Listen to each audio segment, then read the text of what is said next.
Here is your very late but better than never February monthly horoscopes for your rising sign. All right, here's the dealio. Through most of this video, I was sick. I came down with something horrific, had a sore throat, but decided to film anyway. So most of the horoscopes, basically Aries through Virgo. My energy's a little low. I'm just chilling. Okay, I'm feeling the Aquarian energy this month where I'm a little bit more in my Aquarian chill placements. Okay, so may not be as entertaining as I usually am. So just keep that in mind. And also, another thing, I'm not editing this video. Okay.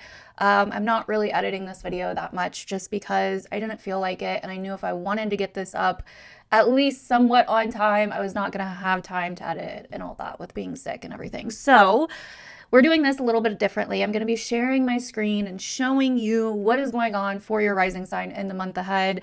And what I kind of realized after doing all of these and going through each of the transits that I wanted to talk about is that basically the middle of the month is the most important time frame. That is when I think the big story of the month happens. That's what I think this is all leading up to, is this Leo full moon. And I'm going to do a separate video on that, as I always do anyway, where it will be way more in depth and I will be way more tapped into the energy at that time as well. So yeah, but if you want just a general overview of your month ahead and want to go deeper with me around the Leo full moon, then this is for you, basically. This month is a really powerful build up to March, which is like the craziest month of the year, okay? Like one of the most astrologically hectic, chaotic months of the year. We have retrogrades, we have so many things going on in March in Aries and Pisces, and a lot of nodal transits, and some of that's starting this month. And so this month is an important kind of like preview of what's to come in March, but I mean, it's going to be way more crazier in March. And so anyways, with that being said, I think that's like everything I wanted to say and get out of the way for the intro. But with that being said, hopefully you like your horoscope. Hopefully it's not, I kind of feel like some of them are like a little bit boring just because I'm way more chill and it's unedited, but hopefully you still like them. And yeah. The Leo full moon video, we will be way back more in action. My energy will be back. I will be done with being sick and it'll be good. So anyway, but hope you like the horoscopes. Let's go ahead and get into it. Alrighty, starting with you, my lovely Aquarian risings. I hope you guys are doing well. Happy February. Okay, if you are an Aquarius sun too by chance, happy birthday. Again, this will relate more if you're an Aquarius rising though. So if you're just an Aquarius sun, keep that in mind. So basically, it's your season, right? So this means that this is your first house that's happening, or that's getting a bunch of action here, right? With the sun traveling through your first, right? So we have, the sun in your sign traveling through your first house. And then we also have a ton of stuff going on in Pisces. Okay, so with this being your first house, there's going to be obviously a lot of focus on you, your appearance, your identity, like what matters to you, like who you are as a person. Maybe you're reevaluating this, this month, right? Maybe you are getting back to the things that feel more like you, getting back to your own unique style, getting back to your own unique desires, getting back to your own unique, sense of self in some way, shape, or form.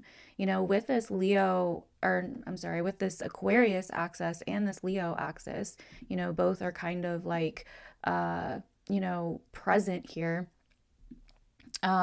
We definitely have this kind of push and pull between, relationships and other people, and shining and getting validation from others versus, being yourself, right? And worrying about yourself and doing what's best for you, and fitting in versus standing out, and being a part of versus being rejected. You know what I mean? Like these are all really big Aquarian Leo topics. Also, if you didn't watch the first part of this video where I just went over briefly like what's going on, I'm not editing this very much, okay? I'm also sick right now. Kind of like almost done being sick. So just excuse me if I'm like, this is the way I'm doing this is very new for me. So I'm a little bit like weirded out right now, which is also very sun moving through Aquarius. Like I'm not from here. I don't know what's going on. Okay. Like that's very Aquarian energy, Aquarius season. Like, bitch, I'm not from here. Like, who are you? Anyway, in the world, but not of the world, right? Love people, but hate them. Can't live with them, can't live without them. I'm Aquarius moon. So, anyways, but you know, what I've been really realizing so far with Aquarius season, and just I've been getting a lot of insights on Aquarius lately and my own placements in Aquarius. And, you know, I feel like Aquarius has been vilified, and I'm kind of guilty of it too. I'm not even gonna lie to you, over the last several years because of all of these heavy Aquarian transits that we've had, right? Like, it's been fucking heavy, and there's been a lot of social fucking division, okay?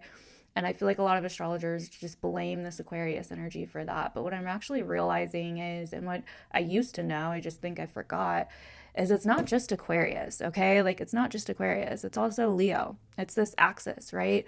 Of the individual and the individual self versus others and, you know, the group, right?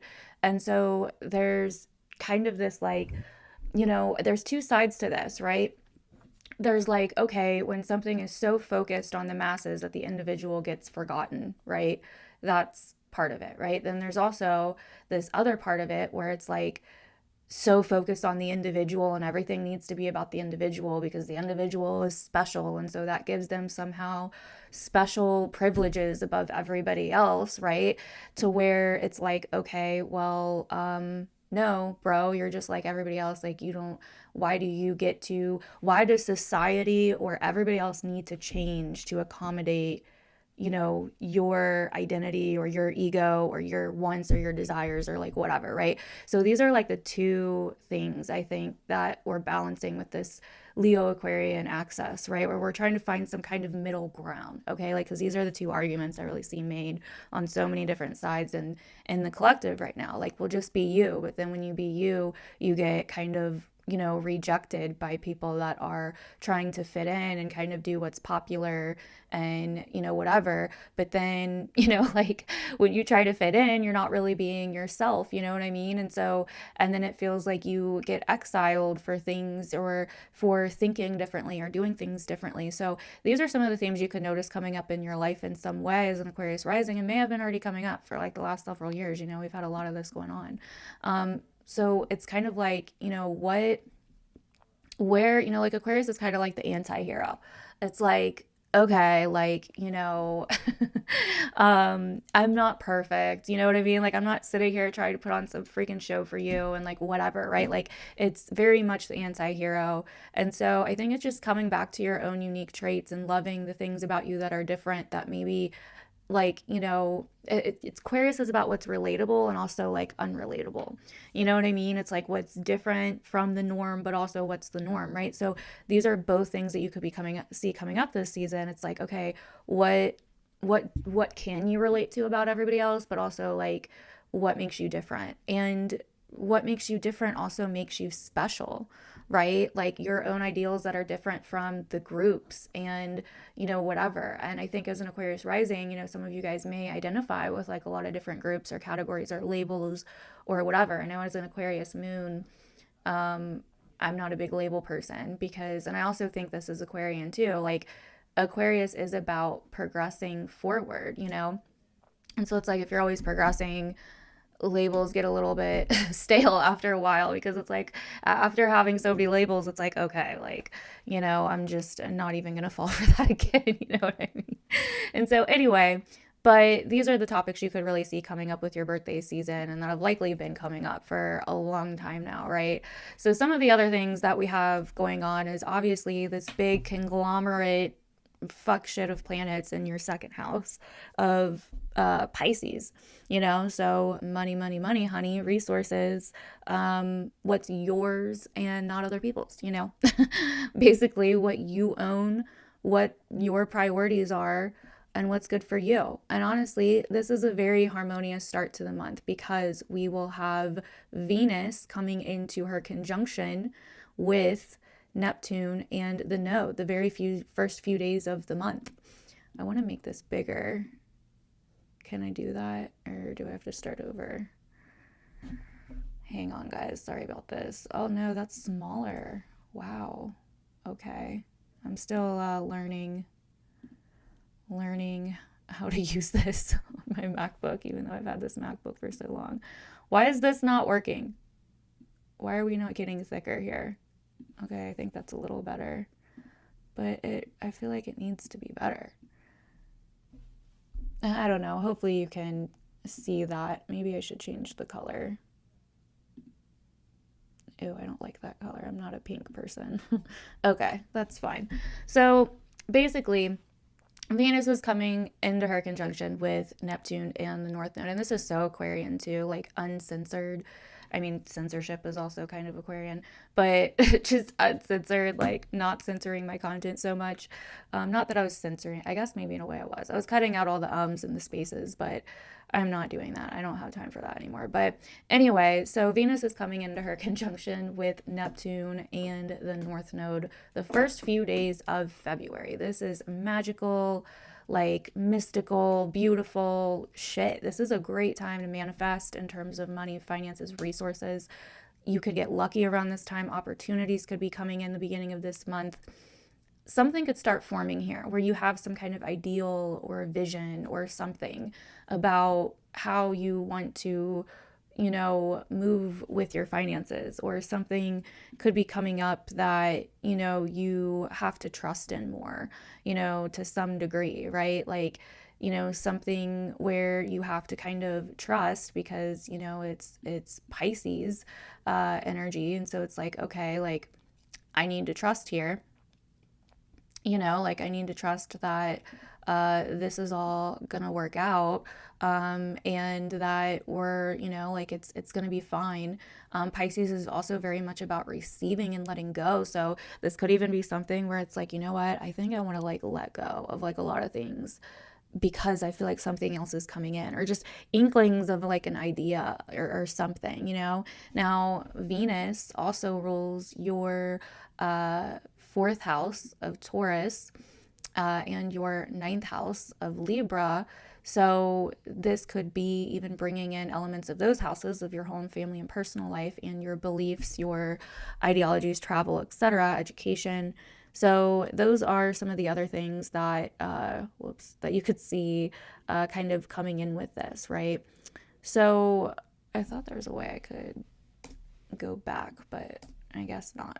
So that's happening the very beginning of the month, the first few days of the mother effing month, okay? Then on the 4th, we're going to have Venus moving into Aries, and Aries is your third house sector. And so this is going to start a pretty big story that is unraveling here to do with your third house. So your neighborhood, environment, location, but also how you express yourself. And Venus in Aries is about kind of being tempted to express yourself more in a ballsy way and not being very attractive, and to kind of communicate what you want and go after the things that you want.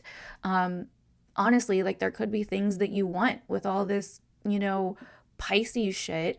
And then Venus moves into your third, and it's like, oh, that's how I need to take action, or that's what I need to take action on to get what I want. If I want these dreamy, mystical things in my second house, Venus is moving into Aries and being like, oh, to start this new thing, I need to like actually do some shit. I need to like get up and do some shit. Like that's going to be, you know, Venus in Aries finds like courage and determination more attractive, right? But also Venus is in detriment in Aries. So she doesn't like to be in Aries as much. She's kind of like, you know, she's not very fond of being here. So, I mean, this could make you look at relationships, friendships, siblings, you know, things like that could get a little bit tense around that time. There's an independence here with Venus, even though Venus is normally a relational planet, right? And that's where the conflict kind of comes in here, right? Like pioneering forward and loving independence, but, you know, what about others in your life, right? And so something like that could start, but also on the day that Venus goes direct on the 4th, or I'm sorry, on the day that Venus goes into Aries on the 4th, Jupiter also starts moving forward finally. And yeah, that can feel like a positive shift of momentum forward. That's going to feel very good. You know, this is in your 5th house of passions, hobbies, romance, dating, you know, children. So if that area of life has been a little bit confusing lately, then that will start finally moving forward.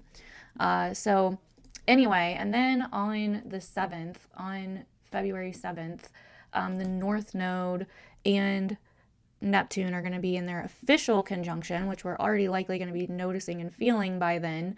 But basically, that's just this very dreamy energy that for some reason there's something to be learned from karmically, or that the universe is kind of pushing us towards. This very dreamy, like, you know, unifying and rising above, and, you know, all this like woo woo spiritual energy, right? Like there's something there to be learned. And with this again happening in your second house of money, income, resources, assets, finances, priorities, those are the things that it could somehow be doing with, and that you're going to be learning lessons with for most of the year this year. So then on the 9th, we're going to have the Mercury Sun Cazimi, okay? And this is that circle was not very good. So this is basically happening in your first house. So this is where I think you get a lot of clarity, a lot of revelations about yourself and, you know, what's good for you as a individual and as a person, and your identity, your appearance, your body, your style, your aesthetic, like you're getting all kinds of revelations, realizations, you know, the whole nine about you, basically, right around the 9th. Okay, so that's an important time to pay attention to. You might notice something on like the 8th, the 9th, maybe the 10th, those few days there, something, you're realizing something, okay, and it's important. And it's building to the Leo full moon as well, that we have happening a few days later on the 12th, okay? But also on the 9th, we're also going to have Mars and Saturn coming into their square, okay? This is kind of shitty energy a little bit. Or no, not square. Why did I think square?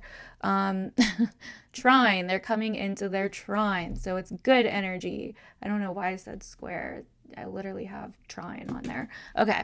Anyway, again, I'm still recovering from being sick, so excuse me.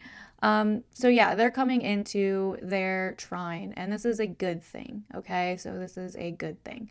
And this is teaching us emotional maturity, right? Mars has been like a angry warrior child just messing shit up in Cancer, right? Like we're just trying to be comfortable, bro, like Netflix and chill, and Mars is like war, you know what I mean? Like let's like freaking, you know, slam things around and break windows and like, you know, everything. And it's like, no, like that's not what we're trying to do.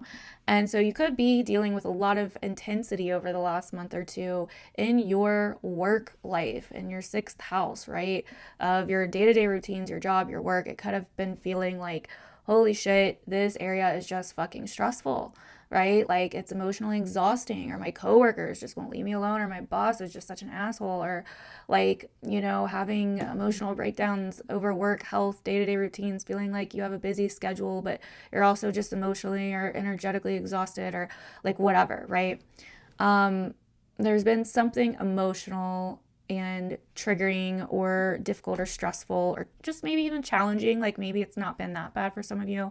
Maybe it's just been a little bit of a challenge going on with your work, health, and day-to-day routines, right? But then we have this trine happening to Saturn, the exact trine. I mean, you'll be feeling it days before the 9th, but this is really harmonious. And this, I think, is bringing in some kind of lesson of this Mars retrograde back around to say, hey, there's something here we need to let go of, some kind of burden we've been carrying, Saturn and Pisces, from the past, or something that's been weighing on us or slowing us down. And it's giving us some kind of outlet for expression here. Okay. And I love that the sun, you know, Mercury Cazimi is also happening on this exact day. So it's like we're realizing having some kind of revelation, and it has to do with this, you know, it has to do with this Saturn and Pisces trining Mars and Cancer, because Saturn rules Aquarius, where the Sun and Mercury are at. So Saturn is hosting this Sun and Mercury Cazimi, right? And so it's basically like, hey, we're having some kind of light bulb moment, some kind of realization about something that we need to let go of, right? In terms of how it's affecting our identity, our work life, our resources, our finances, you know, whatever, the things that we value, right? It's like there's some kind of, I think, positive flow here that's like, hey, I can finally release this or stop worrying about this or surrender this or let this go. And it's also helping us be mature, emotionally mature about it. So yeah, the 9th is a really powerful time. Those couple days, you know, the day leading up to it and the day of, the day after. So watch from like the 8th to the 10th. And then on the 10th, actually, Mercury squares Uranus. So this is really, you know, shaking things up. And then the sun will square Uranus on the 11th. So right after that, we have some kind of positive realization, but then it's also kind of met with potentially some kind of shakeup in the home department, the 4th house, home, family, personal life, private life. It's like we're taking a risk. We're taking a risk and rolling the dice, and we're a little bit uncertain, but we're kind of like, well, okay, now that I know this, or now that I have this revelation and I'm letting this go to be more in emotional harmony with the situation, what does that mean for my work, home, and family in some way, shape, or form, my private life, right? It's like, I feel like this is kind of breaking free from something and kind of accepting that something you don't have control over, and that there's going to be uncertainty in a situation. And that builds, that kind of starts this Leo full moon, because this Leo full moon is going to be squaring Uranus. And so, you know, rolling the dice, basically realizing that we need to face something, let something go, deal with something that's beneficial for ourselves, but also see how that involves others, our relationships, and our personal and home life in some way, right? And so that's kind of the peak energy of the month of February. And then after that, the sun will then move out of your sign and into Pisces, your 2nd house, on the 18th of February. And so then there will definitely be more of a focus on your 2nd house of finances, resources, money. That's where a lot of clarity will start coming in as the sun moves in there. And then we will have Mars finally moving out of retrograde, where it has been since December, mid-December, in your 6th house. It will start moving forward finally, and you will finally start getting realizations right around the 23rd of what this Mars retrograde has been about. I think you'll get some realizations with that Saturn trine, halfway through the month around the 9th, but you will definitely be noticing some positive revelations as Mars starts to move forward on the 23rd. And it will also be trining Mercury on that day as well. So you will, again, kind of like have this inner knowing of how to move forward and what needs to change in your work, in your job, work, home, or in your job, life, your work, health, and day-to-day routines, okay? So any of these struggles or tensions you've been having there that Mars has been bringing up around the 23rd, I think you're going to get some positive momentum forward with them, okay?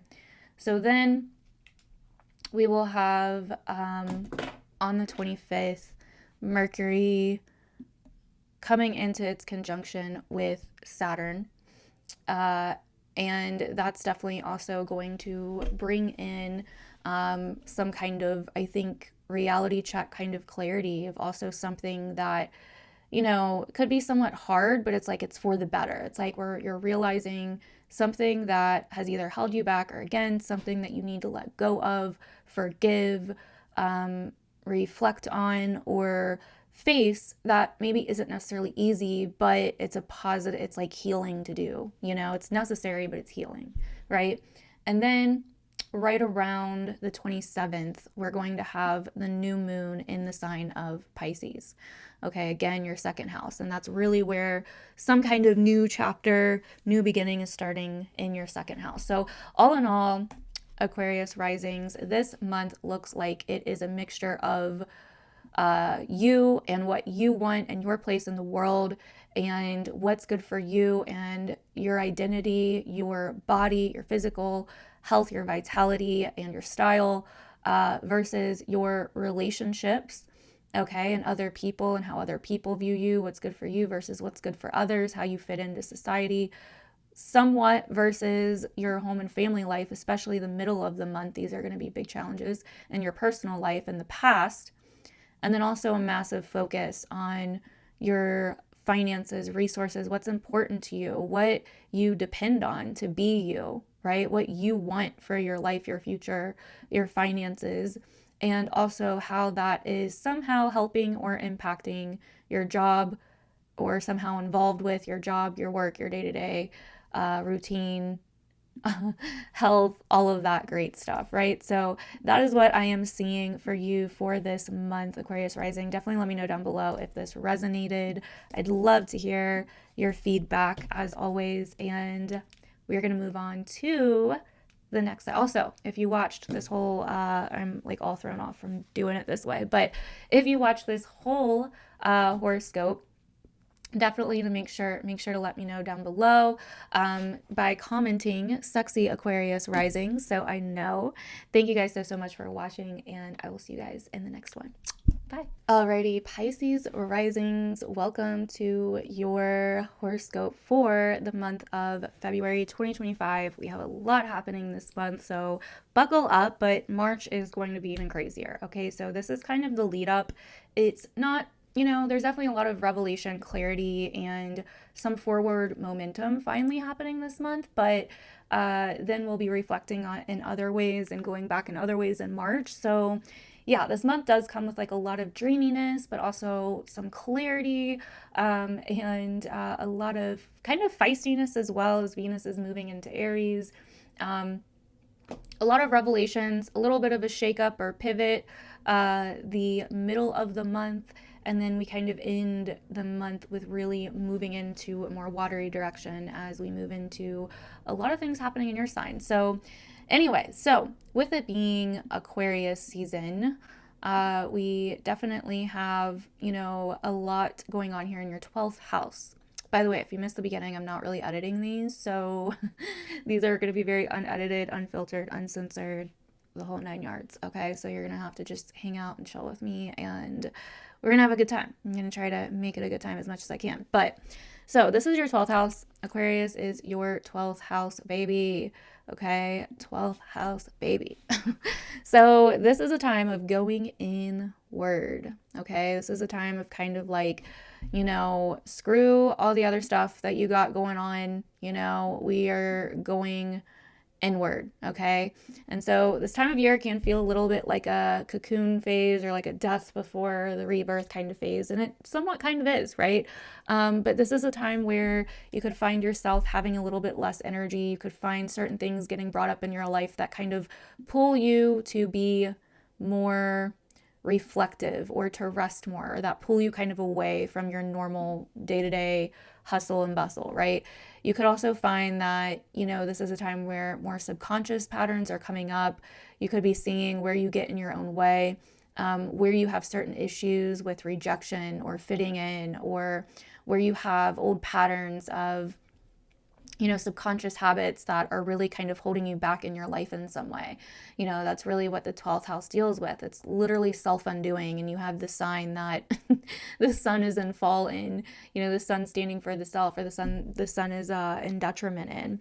And so this is a time where you could feel like there is some sort of like unraveling happening behind the scenes, where it's just kind of, like you're not able to kind of focus, or you may not even want to focus on the normal everyday shit. You may just be like, I'm kind of somewhere else, bro, or I'm like in my own mind, or I just want to detach and get away and isolate, or lose myself into some kind of book or show or whatever, right? Like, and this would be a good month to do that. This would be a good month to kind of do that, or go on a vacation and like, go to like a cabin in the woods somewhere and just retreat and get away from society. You know what I mean? Like, you could kind of find that people really annoy you around this time, and that's 100% normal. So anyway, so the other thing that we have, the other big, thing that we have going on is a lot of Pisces shit. So, you got a lot going on in your sign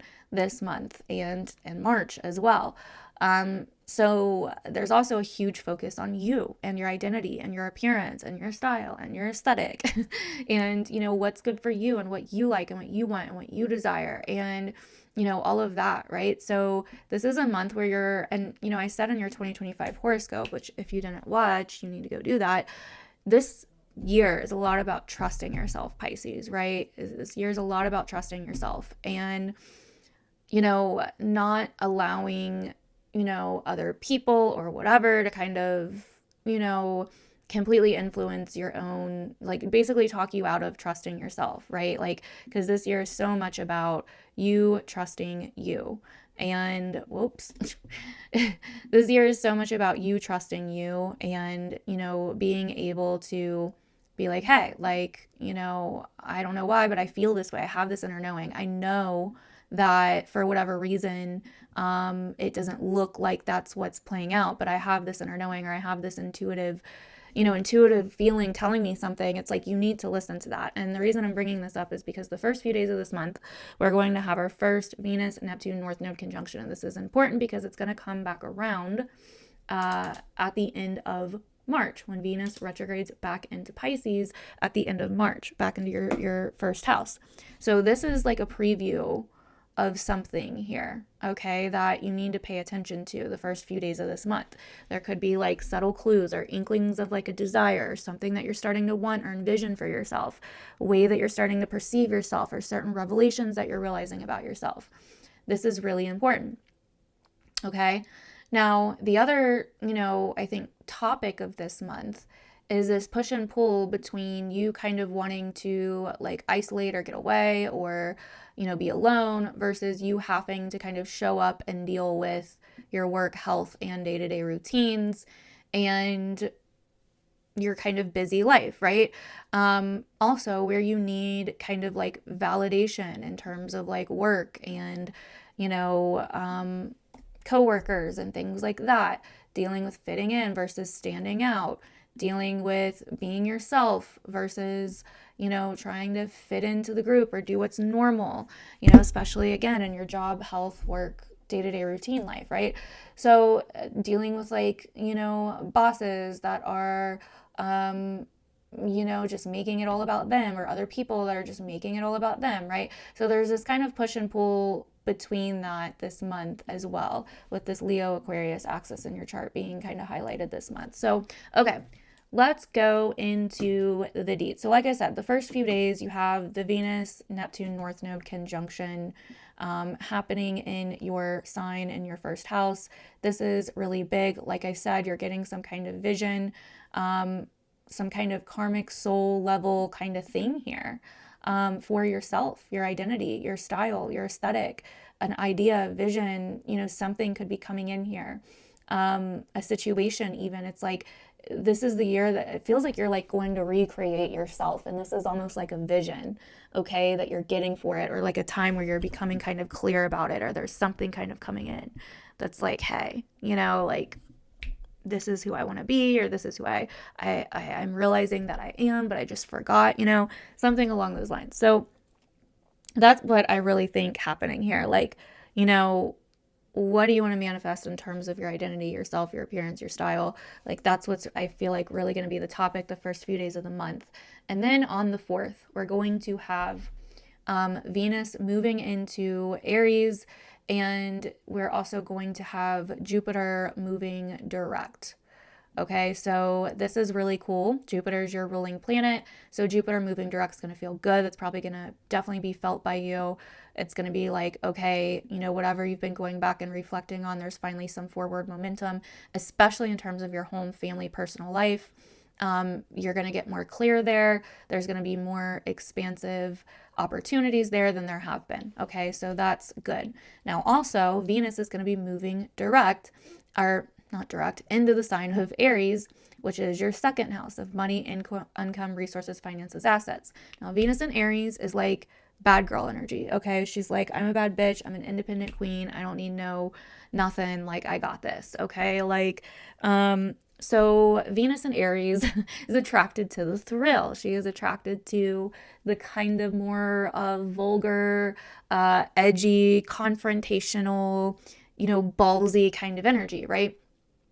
Moving into your second house, you could feel the need or the sudden desire to start taking a lot of risk on in your finances and your assets and your things involving your resources in some way, or the things that you depend on or find important to you or your priorities, right? So you could find that these things start really heating up a notch, but you do need to be careful here. And I wouldn't make you're going to want to make really fast and risky, potentially financial decisions or decisions involving finances and what you want or desire in some way. But I would just advise you that Venus is going to retrograde March 1st, the first day of March, okay, in a month from now. And she's going to revisit this place. So whatever you do is going to come back around in some way, okay? I just want to advise you of that. I would kind of try to hold off on making big purchases if you can until once Venus is moving direct, which will happen in April. I know that's a long time, but I mean, it's the truth of it, okay?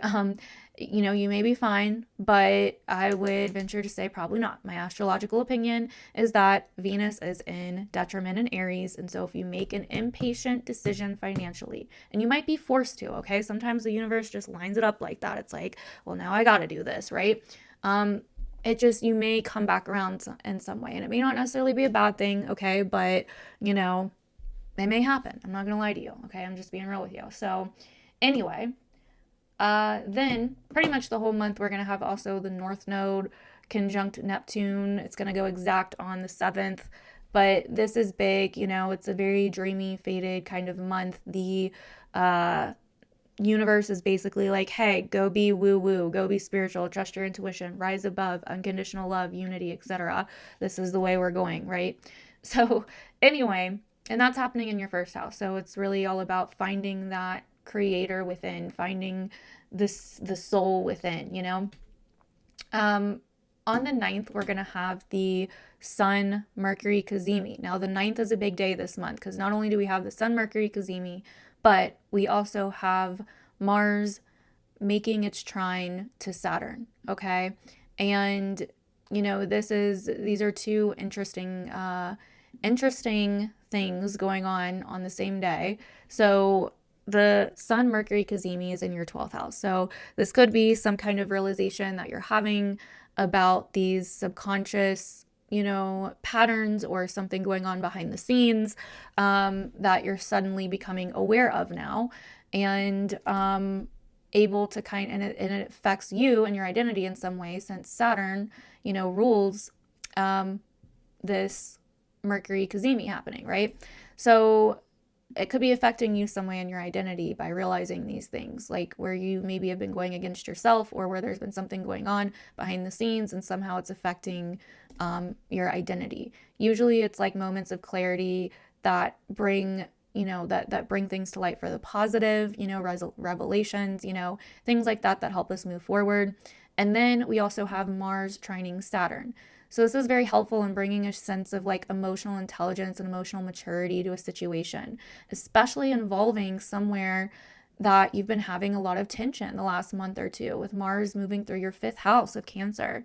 This is a really fertile, sensitive place about parenting, your children, dating, your love life. And Mars has been kind of moving through here, disrupting some things or causing some friction, edginess, conflict, confrontation, triggering, emotions, And so this Saturn trine, I think, is kind of bringing in on the 9th this like, hey, maybe, you're realizing something about this, right? Like this Sun Mercury Cazimi, since it's ruled by Saturn, and Saturn's going to be trining Mars around the 9th, and it could even be on the 8th or the 10th, but somewhere around the 9th, you're kind of coming to some kind of mature understanding about something going on here in your 5th house of parenting, children, romance, love, sexuality, something that's been disrupted here. It's like, hey, this is the lesson. This is why. And I know this has been hard. I know it's been a burden, or I know it's been,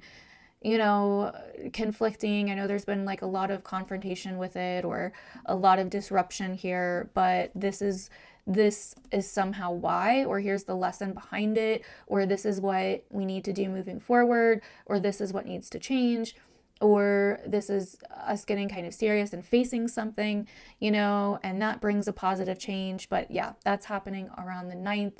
And then from the 10th to the 12th, okay, we have a lot going on with our dear troublemaker Uranus here in your third house, shaking shit up and bringing a lot of uncertainty to the table, as we're going to have a full moon in Leo squaring Uranus, but also on the build up to that full moon, we're going to have Mercury and the Sun also squaring Uranus before the full moon. So from the 10th to the 12th, the full moon's on the 12th. That'll be kind of the grand finale of this.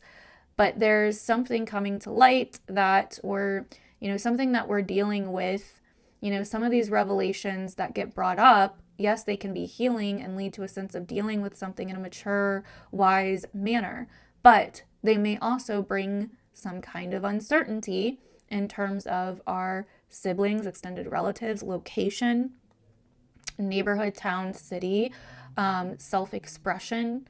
Okay, they could bring some kind of certainty or risk or some kind of shakeup or, change that needs to be made here, right?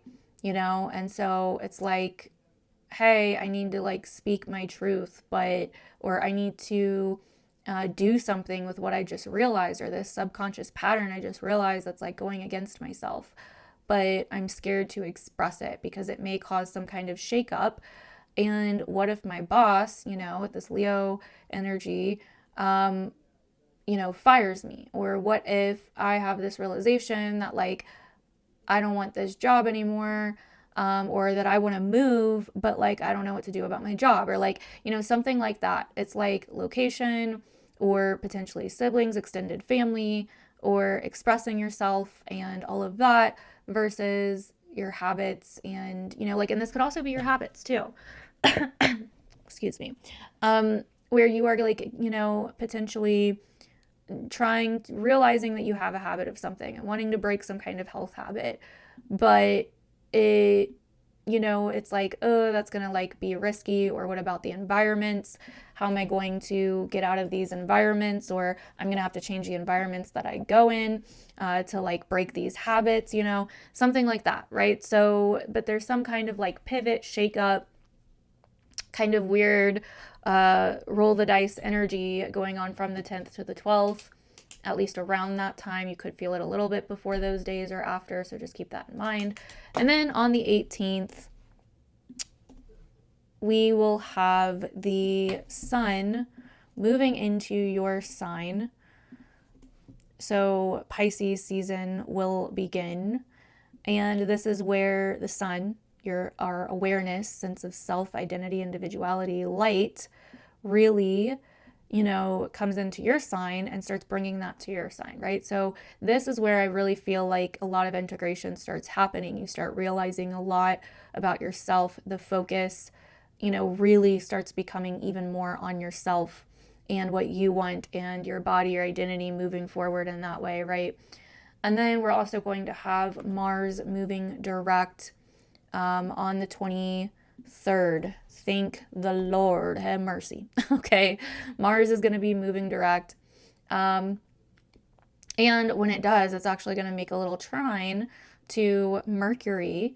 And I think that's interesting, giving us some insight and revelation and all that into what this Mars retrograde has been about. So 23rd, we have even more insight and revelation and lessons coming in to do with this Mars retrograde and how we want to move forward, especially how you want to move forward in your, when it comes to your children, parenting, love life, passions, hobbies, matters of the heart, etc.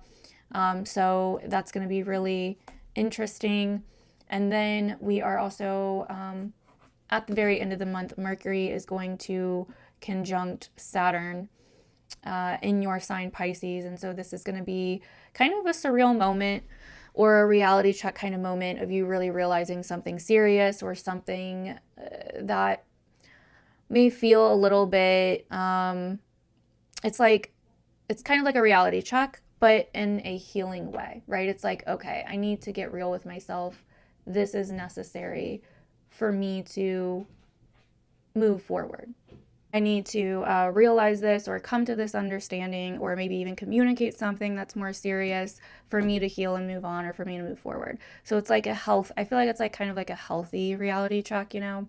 And then we have the new moon in your sign, Pisces, which then brings the new beginning, the new chapter, the rebirth of you, right? Like, and so anyway, that is what's happening in February for you, Pisces. Let me know down below if that resonated. And if you watched the whole thing, make sure to comment down below Sexy Pisces Rising so I know. Let me know what you are noticing coming up this month, or what you think these things are going to be about. I'd love to hear your feedback. I do read pretty much all of the comments, I think, for the most part. So definitely let me know. All in all, again, I think this month is going to be somewhat about your subconscious habits, patterns, things going on behind the scenes, maybe some isolation, or you kind of needing a break or a reset to kind of get your head on straight.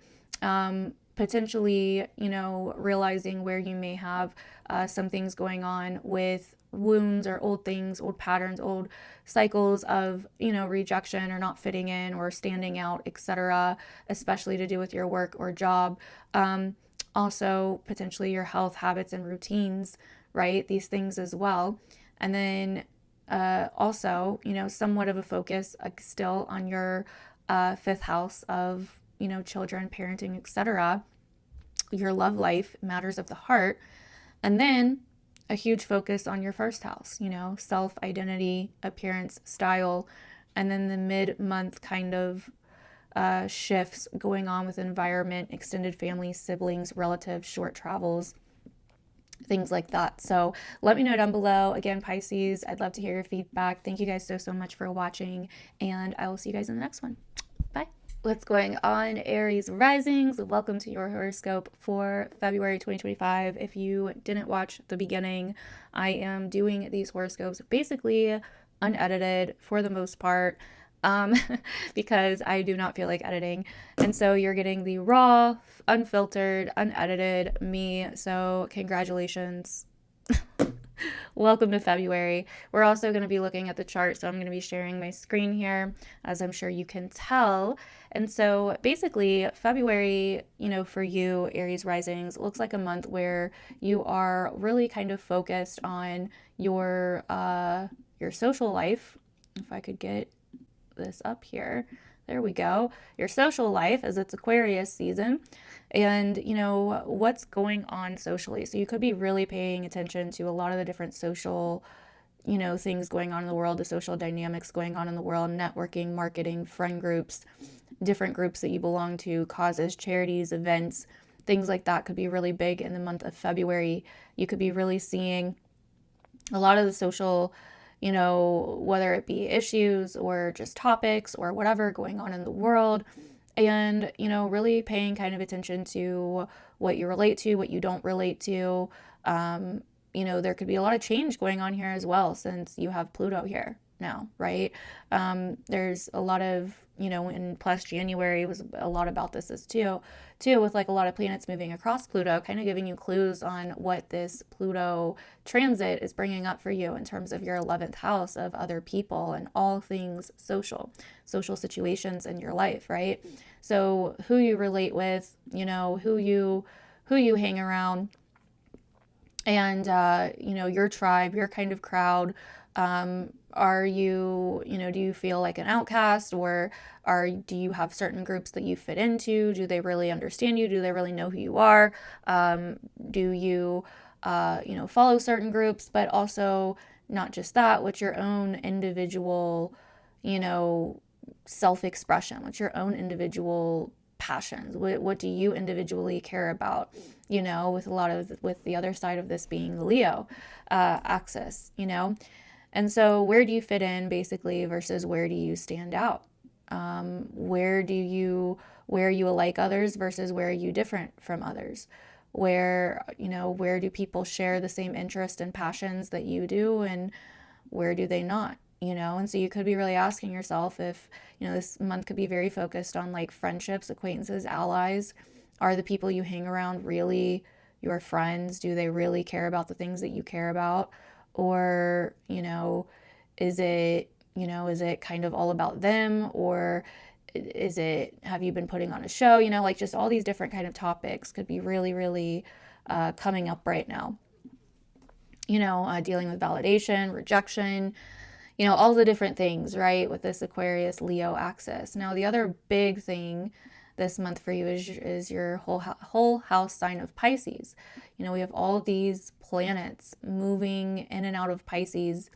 Pisces is such a huge part of this month. And so there's such a large focus here on your internal world, your subconscious, like what's going on behind the scenes with your habits. And that arrow was kind of pitiful. What's going on here behind the scenes with your habits and your subconscious patterns, your sleep, your, you know, the kind of more internal world, the internal part of your life, you know, the spiritual part of your life, your dreams, where things need to dissolve, let go of, you know, forgiven, healed, transcended, right? So there could be like a huge kind of urge for you to kind of like get away, to find yourself, to tap in, to meditate, to follow some kind of spiritual practice. That's going to be really huge. And I would definitely say this is the month to really do that. You're getting a lot of hints this month about what is coming over the next couple months, actually, with Venus going over Neptune in the North Node the first few days of February. Okay, she's going to come back over Neptune in the North Node later in her retrograde. So this is bringing up some subconscious desires that you may start getting kind of previews of right around the beginning of February. Okay, there's a lot of revelations and stuff coming up this month as well.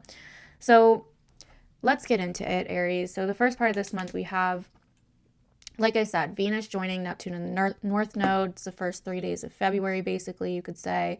So this is definitely, like I said, the universe, fate, whatever you want to call it, there's some kind of unseen plan or situation going on here that is like, hey, you know, this way. There's some kind of intuitive nudge you're getting to go to do something, or some kind of desire that's coming up from the subconscious, or some kind of, you know, soul urge to do something, or something that, you know, you may not quite understand all the way just yet, but it will make itself known eventually. Okay, so really pay attention the first few days of this month.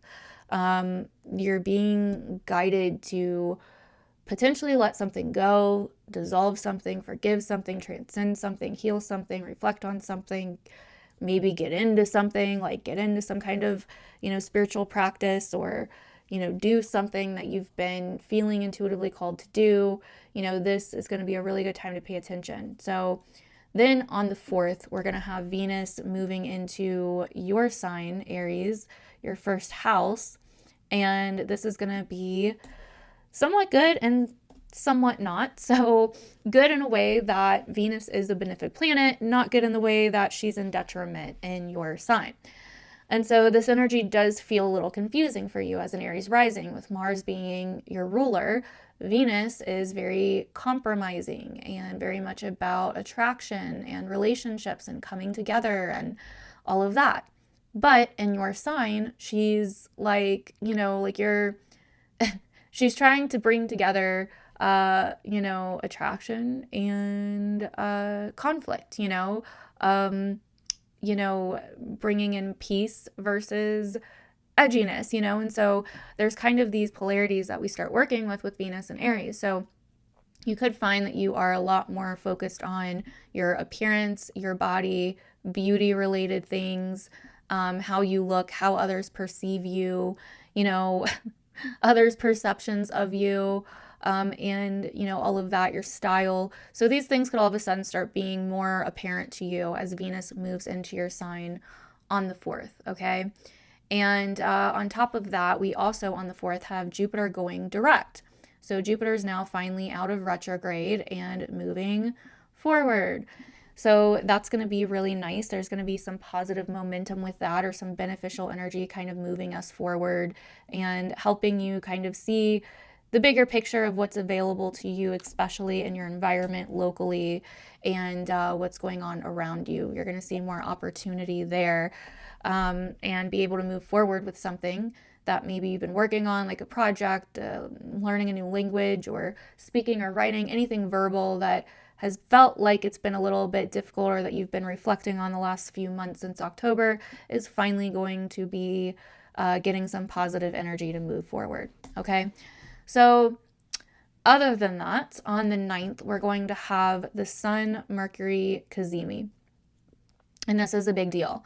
This is where some kind of news or revelations come in about your social network, social life, social events, social situations. This is where you really can see things for what they are, get a really big moment for clarity. Now, this could happen on the 8th, 9th, or 10th, but either way, there's some kind of moment of clarity coming in. Now, right on the same day, we also have Mars coming into its trine with Saturn. And this is like a mature moment of reflection on home and family and the subconscious. And somehow, how that's tying over to your social life, friends, social status in some way. But there's something, with Mars here, your ruling planet, being in Cancer, where it is in fall and basically sucks. It has been teaching you a lot about emotions and the internal world and the past and family and nurturing and like parenting and all of these different things that have maybe felt difficult, right? It's possibly even been bringing up conflicts, confrontations, intensity, edginess in terms of your home and family life as well. There could have been a lot of fights or just even some potential threats to safety or home and family or something like that the last couple of months. And so it's likely felt like, you've had to focus and put like a lot of energy here into your home and family life for whatever reason, for some reason or another, because there's been a lot of change or situation or disruption going on there. Now, Saturn is coming in and trining Mars, or Mars is coming in and trining Saturn, I should say.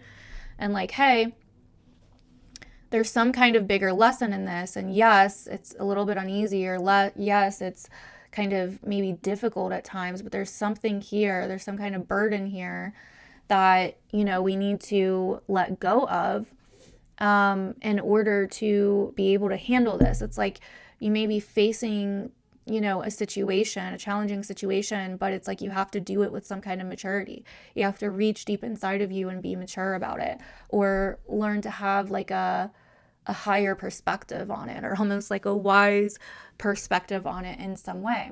It could also be showing you like some things that you're still holding on to, or some old burdens from the past that you need to let go of, right? Now, all of this Mercury Cazimi and the Sun trining Mars is all happening on the same day, and they're somewhat connected because Saturn rules Aquarius, where this Mercury Cazimi is happening. So that's very interesting, right? And so either way, there's some revelation about potentially your social situations, social life, potentially friend groups or different groups that you belong to or a part of, acquaintances, allies. There's some kind of revelation, and it could even be playing into or have something to do with or be connected to this emotional mature situation that you have to deal with home and family, or a challenge that you have to face here with a certain level of wisdom with home and family. And so that's going to be happening around the 9th. If you have any idea of what that may look like for you, definitely let me know down below.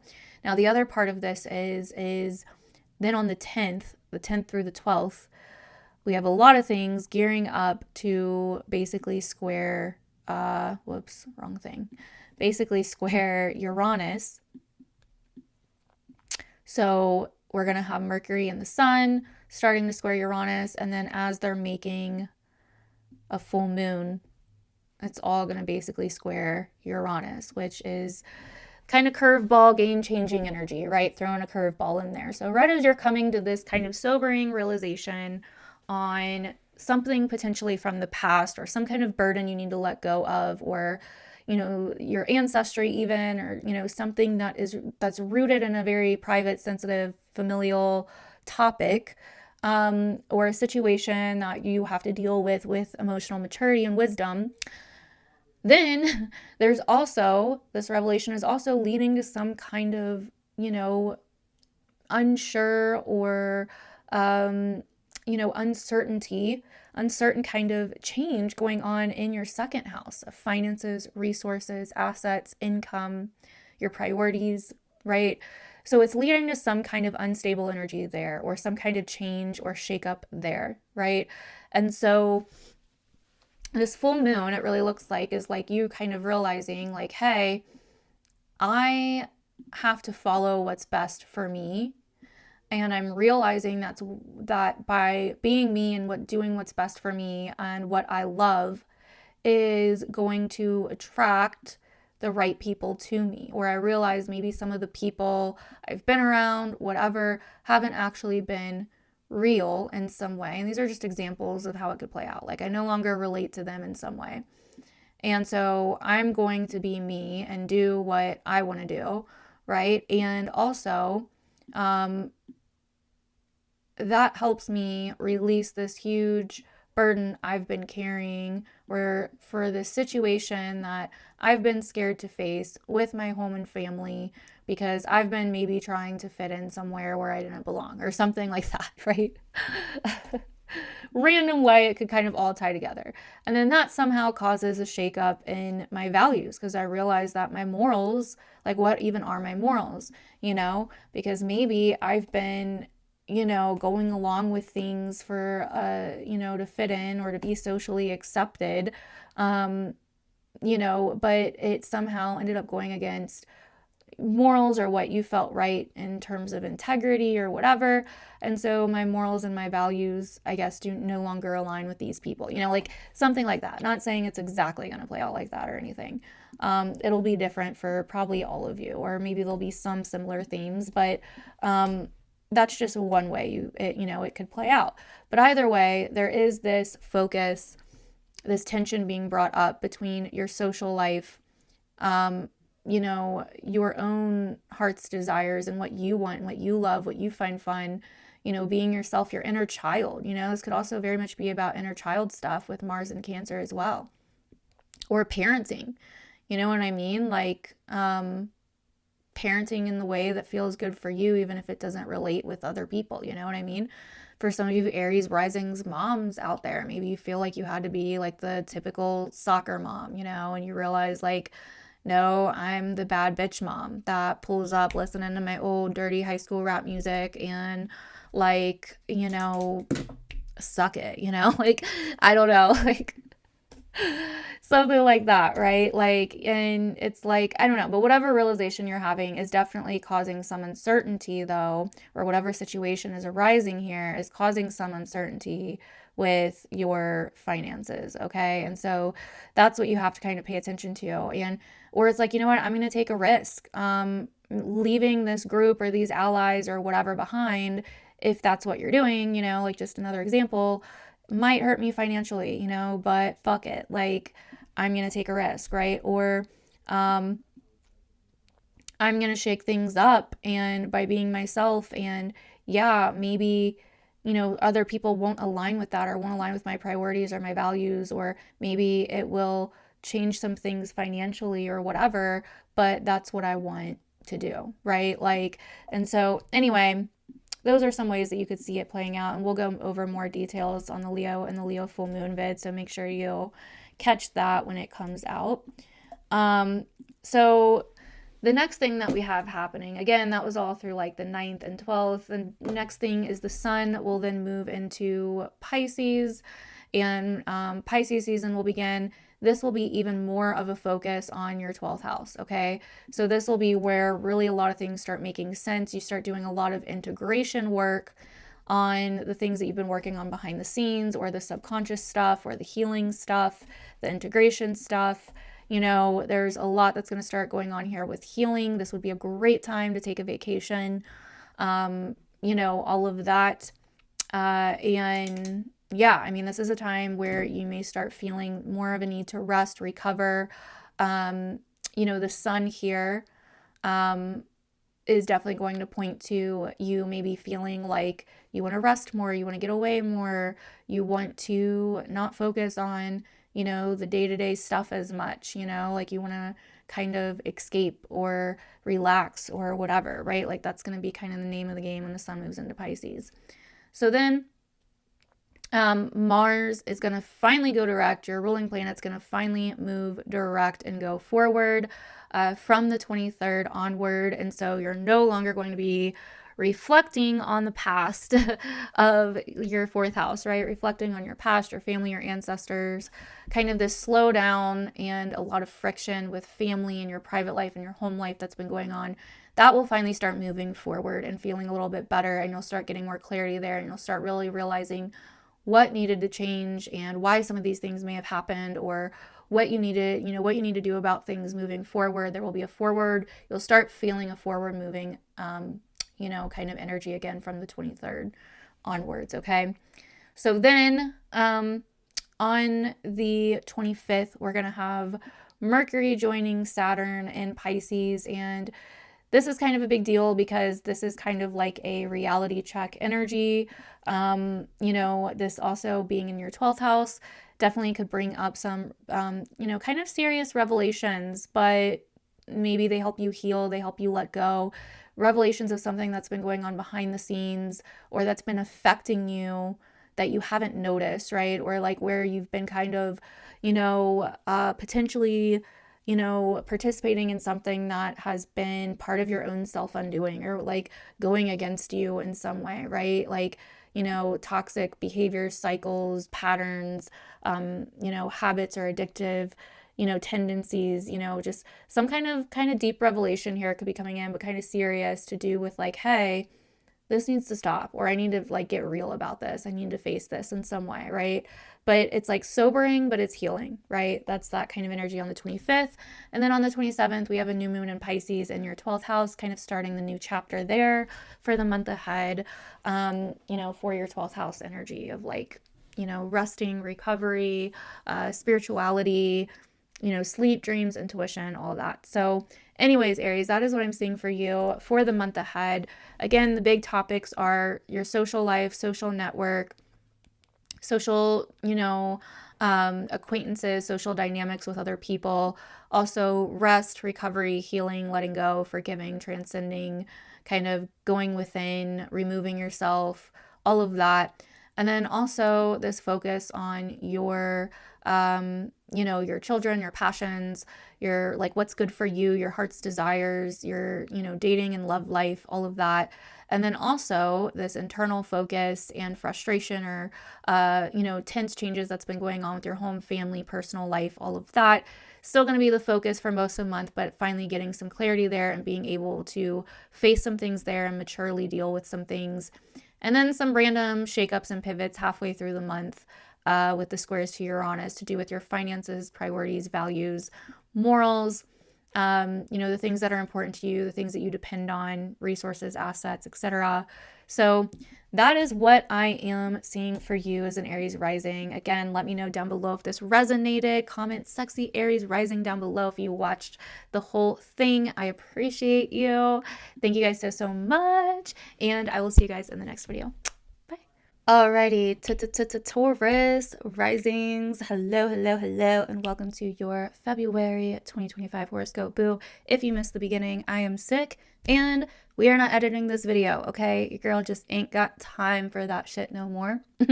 Okay? I want to do more videos and I can't do that if I gotta edit all the time, okay? I just can't. It's not gonna happen. So we're gonna do this raw, real deal, okay? Unedited, uncensored, unfiltered, just the whole 9 yards. I'm going to share my screen so we can kind of look at the chart together and go over what this month is going to be about for you. Alrighty. So that is the dealio here. All right. So what it looks like to me, Taurus, is this month we are in Aquarius season for the most part. And so, you're kind of coming into this month with a focus really being pulled to your 10th house sector, right? Your career, your long-term goals, your future, what you want out of life, your reputation, your legacy, the legacy you want to leave behind.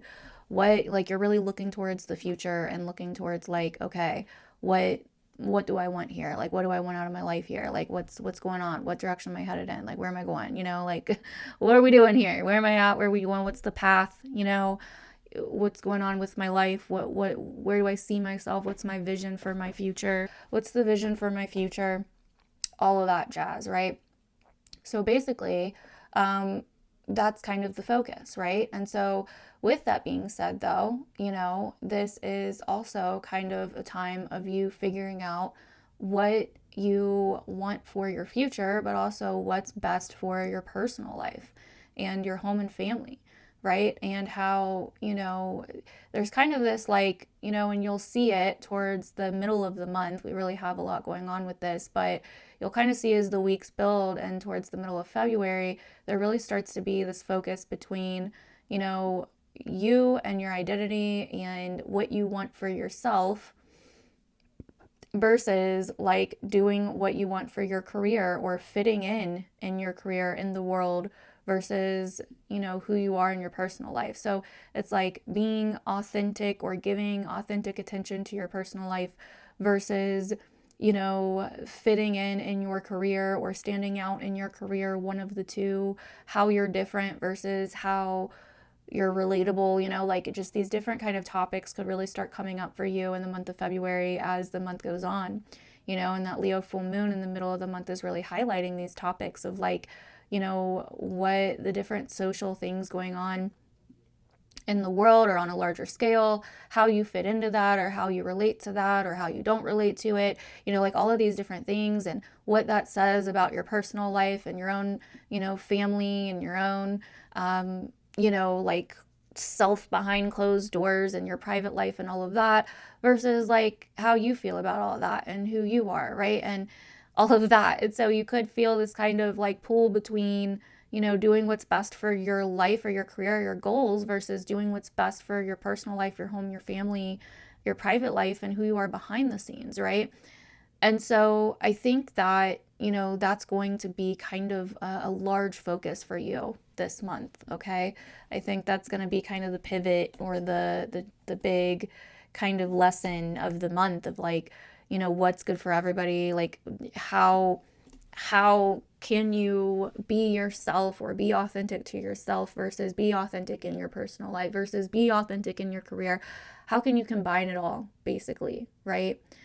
Now, the other part of this month is you're also getting kind of something new coming in here, something new to do with this vision for your life or for, the social dreams that you have for your life or the social kind of, class that you want to be in or who you want to be known as to other people. These types of things, what you want to do in the world socially, what you want to do in the world for others, how you want to kind of be involved.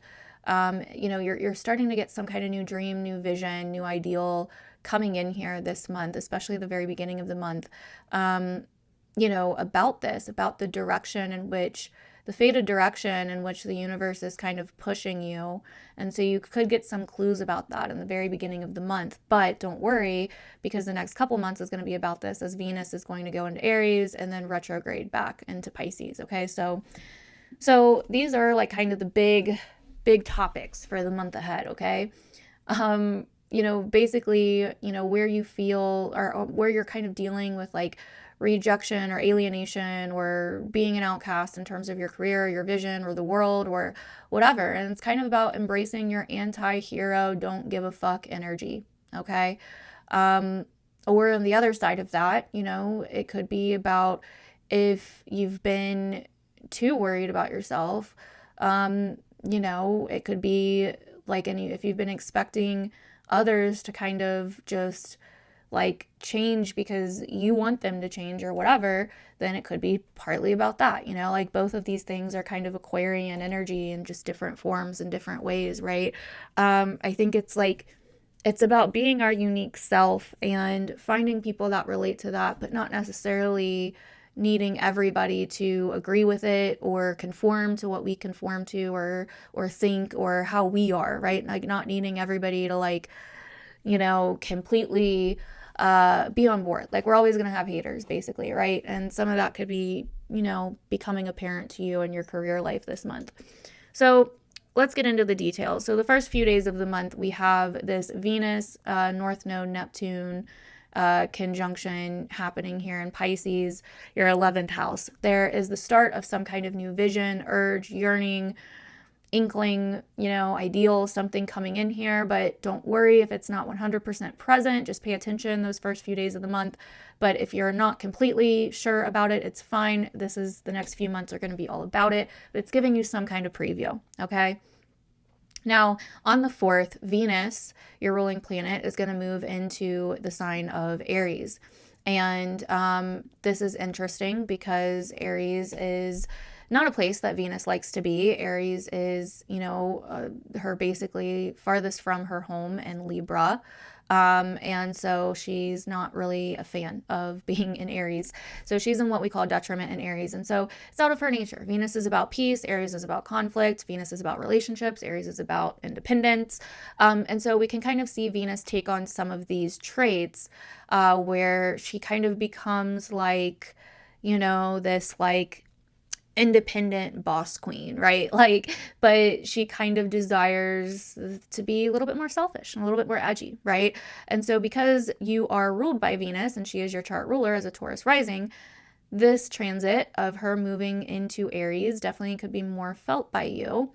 And as she ventures through Aries, you may find that over the next month that you start becoming a little bit more internally reflective on potentially topics to do with masculinity,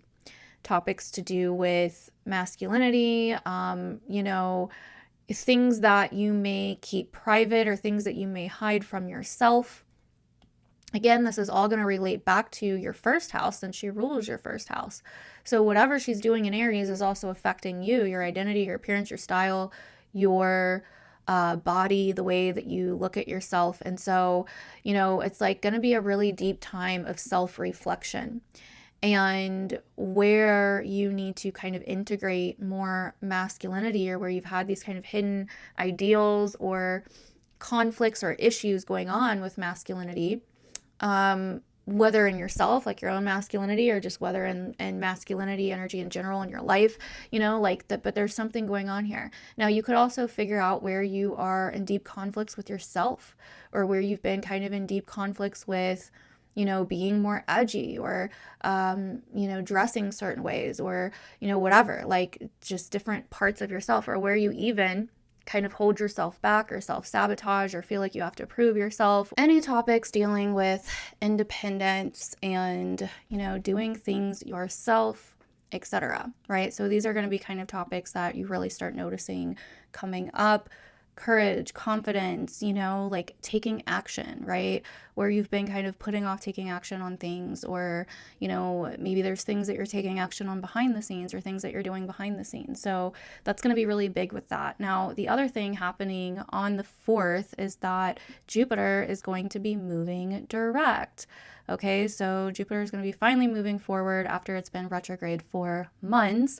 And so that's going to be a positive kind of benefic shift forward, especially in your second house of resources, finances, assets, things that are important to you, priorities, values, etc.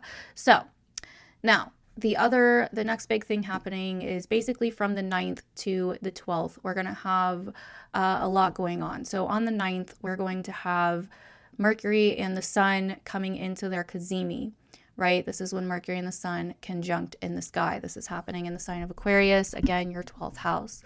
So this is where you are getting potentially news, a revelation, or potentially a decision, something to do with the mind or communication, and the Sun, which is revealing something, bringing something to light. There's something coming to light here, okay? Something becoming known here to some degree, whether by you or someone else, involving your career and potentially involving your social life, or acquaintances, coworkers, your network, people that you know in some way, an audience, somehow it involves others in some way, potentially, okay? Now, the other part of this is that Saturn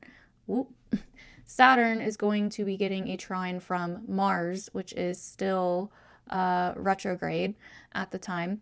And so on the 9th, we're going to have Mercury and the Sun coming in, which means some kind of news, some kind of information, you know, potentially either you're making an announcement or there's something that's known to you, or there's some kind of revelation, some kind of realization, there's some kind of aha moment or something kind of coming in, okay, to do with your career and potentially to do with others.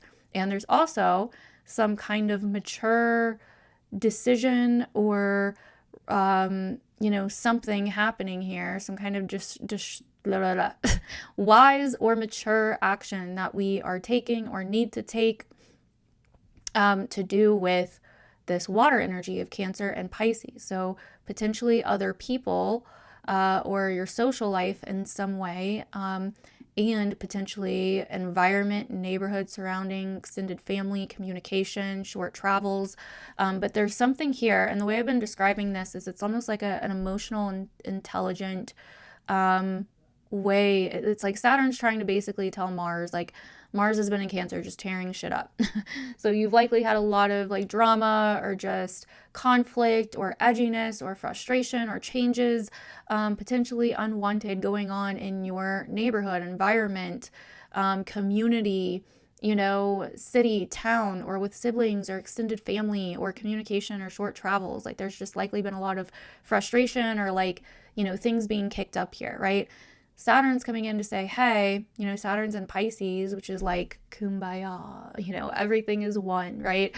So Saturn's coming in to say, hey, look, Mars, like, I know you're just acting like a child having a tantrum here, but here's a better way of dealing with this, right? And so it could be kind of like that. Like, hey, there's a better way of dealing with this. It's time to grow up, or it's time to face something that's hard. I know it's hard, but we kind of have to do this, or we kind of have to face this, or we kind of have to take action, even if we don't want to. And even if, you know, even though we feel some type of way about it, right? It's time to let go of our feelings, or it's time to stop playing the victim, or whatever the case may be. And it's time to deal with whatever this is, or like change whatever this is, or whatever. Now, this is interesting because right after this, Mercury and the Sun that just recently came into their cazimi are then going to start coming into their square with Uranus, as they are also coming into a full moon with the moon in Leo. The plot thickens. And these are the days of our lives, okay? So it's going to be like a soap opera. Oh my gosh. Okay. So no, seriously, this could actually be something, you know, that is kind of potentially like, you know, dramatic, uncertain, whatever, right? So what this tells me is that basically we're having, potentially there's some kind of news from the outside or some kind of news that you come to. And through that news, whether it's outside of you or inside of you, it's like, oh, you know, I've just realized something about my future, my direction, where I want to go in life, and potentially even the people involved. And somehow it is leading back to this ongoing shitstorm I've been having going on in my local environment, community, communication, short travels, siblings, extended family, where I live, my town, city, or whatever's been going on there. And this is kind of like an oh shit moment. Like, holy shit, this is, I kind of need to do something about this. And I feel like I kind of really need to do something about this. And oh shit, like it's also making me realize that there's something going on here with home, family, personal life, you know, and I don't know what to do because Uranus in the first. This all is basically gearing on you potentially taking some risk or you making some change. In order for these changes to be made, somehow I need to change, or I need to just be myself, even though it's risky. I need to do something outside of the box, or I need to do something extreme, or I need to react in a way that is unlike me, or a way that no one's expecting, right? That is kind of how I see this potentially playing out. Hopefully that all made sense. Let me know if you have any idea of what any of that could be down below. Okay, now after that, things cool off, so don't worry. So after the 12th, you know, things cool off a little bit. And you know, it goes a little bit smoother. We kind of transition into more water energy as the sun then moves into Pisces on the 18th. And so then a massive focus will shift to, you know, this social area of your life and what's going on there, your dreams, your aspirations, but also the people that can make that happen, or the people that are, you know, surrounding you for that, for whatever reason. Then Mars finally goes direct. Okay. So it finally goes out of retrograde on February 23rd and starts moving forward. So all this safety, security, you know, issues that's been kicking up potentially in your environment, community, neighborhood, all the issues or delays it's been bringing up to do with communication, potentially projects, short travels, family, extended family, friends, you know, things like that. This is also somewhat of your social life, but more close to home. Any issues that you've been having there, or delays or setbacks or frustrations, changes, whatever, finally you're able to kind of start moving forward, and instead of backwards, the delays kind of start, you know, dissipating, and you're finally able to start realizing, getting some clarity around it, at least around that time. Okay. So then on the 27th, we are going to have the Pisces new moon in your 11th house, kind of officially starting that new beginning in your 11th house of other people, your social life, your network, etc. So that is what I am seeing for you for this month, Taurus risings. Let me know down below if that resonated. Let me know if these things that I'm saying are making sense, if you could see them happening in your life, and comment sexy Taurus rising down below if you watched this whole horoscope. I would love to know how it's relating, what you could see happening with all of this. I'd really, really appreciate it. And yeah, make sure to send this to your friends, your family, share it, okay? I love you guys, and I will see you guys in the next one. Bye. Alrighty, Gemini risings, welcome to February loves. I hope you guys are doing good entering this month. I know it's been a hectic few months already, but it'll be all right. All right, it'll be all right. We will survive. Okay. If you missed the beginning, I am sick, and I'm also going into this raw, naked, unedited. Okay. We're unediting. We are not editing this video. Okay.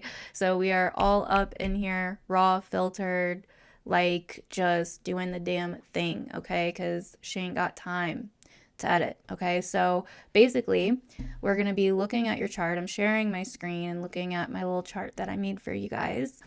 And my cat is having fun with the light right now.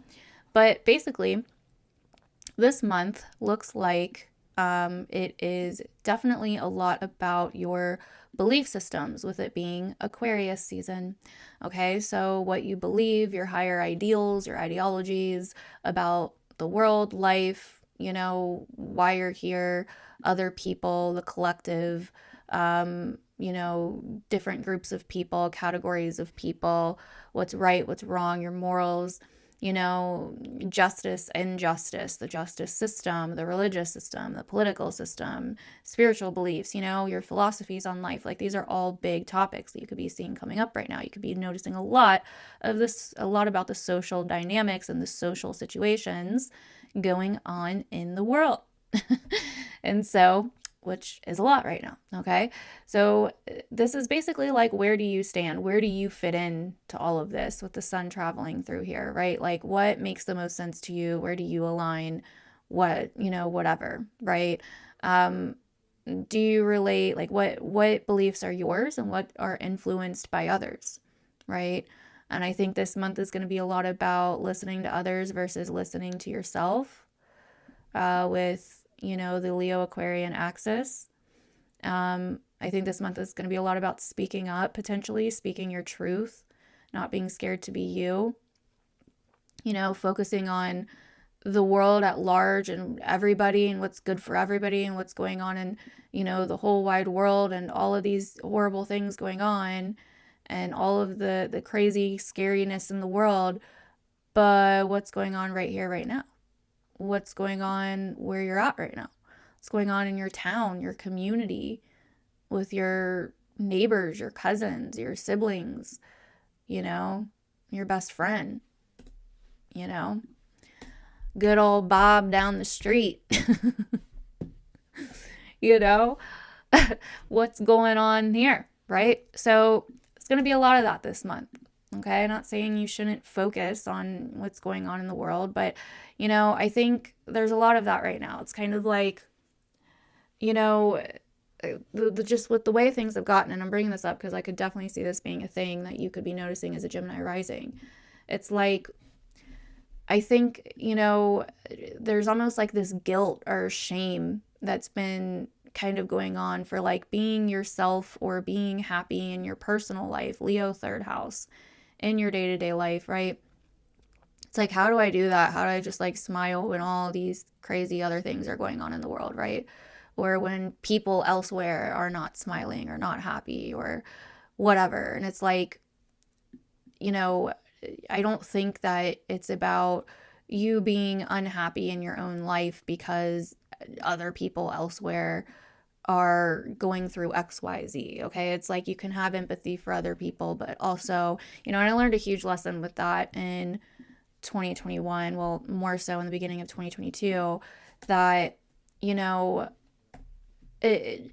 you can have empathy for other people and what's going on in the world and, have your certain ideologies or beliefs or opinions about what's going on. And you can be authentic about them and express them and not allow other people to alienate you because of it, right? I mean, it's going to happen either way. We can't get rid of hatred. We can't get rid of, like, people are just, they're not always going to like you and they're not always going to like your opinions, and that's freaking okay, right? But you don't have to like shame yourself for being who you are, being happy in your life because everybody else in the world isn't happy. You know what I mean? It's like, you're not doing anybody any favors, right? And so I feel like that could be some of the things you guys may be going through. Maybe not. I mean, it could relate for some of you, maybe not all. But I think that is this kind of push and pull between what's going on a big scale, a macro scale, versus what's going on a micro scale. What's going on in my own environment, my own town, my own community, versus what's going on in the world, in the collective, or in my country or overseas or whatever, right? And so I think that's going to be a big focus this month for you. And there's already a lot of things that have been kind of leading to that with Pluto and Aquarius now in your ninth house, going through a lot of powerful changes, revelations, kind of groundbreaking truth bomb moments where you're maybe waking up to a lot of different things in the world. A lot of different things that maybe you weren't aware of before. And so, that could be partly of what you're starting to notice this month. Like, where do you fit into all of this? How do you fit into all of this? And I think you're going to be shown by this Leo full moon that you fit in by being yourself. You fit in by doing what is authentic for you, by, embracing your own happiness and breaking free from your own limiting shit. Like, that's like, I truly realized, because at the end of, there's so much crazy shit going on in 2021. I truly realized that at the beginning of 2022, at the end of all that I was powerless over so many things that were happening. And yet I was so unhappy in my life because of all the things that were happening. So I was also like letting my own life pass me by because I was like so caught up in fear about everything that was happening. And so anyway, I realized that like the best thing that I could do was actually to just be myself and allow myself to be happy when I was happy, allow myself to be sad when I felt sad about other things, and to give back to the world by continuing to be myself and help people. And I can only help people if I am taking care of myself and not living in fear every day about what's going to happen, or, oh my God, like, whatever, right? Caught up in all the collective issues or drama, right? Not saying to ignore it, right? But it's like you have to find a productive way of dealing with it, or else it just completely takes you out of reality or your own life or whatever, right? So anyway, the other part of this month is very Piscean focused because we start the month with Venus, the North Node, and Neptune conjunct in Pisces the first few days of the month, which is really, I think, giving you some kind of glimpse into your future and what you want out of life and where you're going, your legacy, your reputation, like the direction of your life. And I think, a lot of, these 10th house, you know, themes, like what are your dreams? Where do you want to end up? What do you want your future to look like? What are you headed towards? I think a lot of this is, you know, kind of coming back to this Aquarian energy, because Saturn here in your, you know, 10th house rules Aquarius, right? And so I think all in all, these two things are kind of connected. It's like you do want to help others, or you do want to give back, or you do want to be a part of some kind of bigger thing going on, potentially for some of you, or you want to go back to school or get some kind of education or travel or something like that, right? With the 9th house, you know, something in there. But either way, you're focusing on some kind of dream, right? And you're getting kind of visions for some kind of dream, purpose, you know, ideal that you're wanting to go after the first few days of this month, or that the universe is kind of pushing you to, right? And you're going to spend the next few months kind of reflecting on these things, reflecting on whatever this is bringing up at this time. Okay, so the first few days of the month are important. They're kind of giving you some kind of glimpse into what this upcoming Venus retrograde starting on March 1st and ending in April is going to be about. Okay, now the next big thing is from the 9th until the 12th. And what's really interesting about this is on the 9th, we have the Sun Mercury cazimi happening here, okay? And this is happening in Aquarius in your 9th house, again, of your belief systems, your ideologies, travel, educational pursuits, you know, where you really feel like your higher purpose or meaning is in life, okay? So there's some kind of revelation, decision, news, information coming in here that is really important right around the 9th. And what's also interesting is that on the 9th, Mars is going to begin to square Saturn. And Mars, you know, has been retrograding in your 2nd house, kicking up all kinds of emotional conflicts and drama to do with safety and security in terms of your resources, finances, assets, and what you own. So it could have been bringing in a lot of trouble, issues, situations, challenges in this area the last couple months. But then when it trines Saturn and Pisces, you are now having to kind of face something that may be kind of necessary, right? It's like necessary, sobering, but it feels like the right thing to do, right? It's like there's some wisdom from Saturn kind of pouring down to Mars, like, look, this is why this is happening, or this is the necessary thing to do. And so it's time to do it, right? Even though it may be emotionally hard, or we haven't known how to deal with it, or whatever, it's been confusing.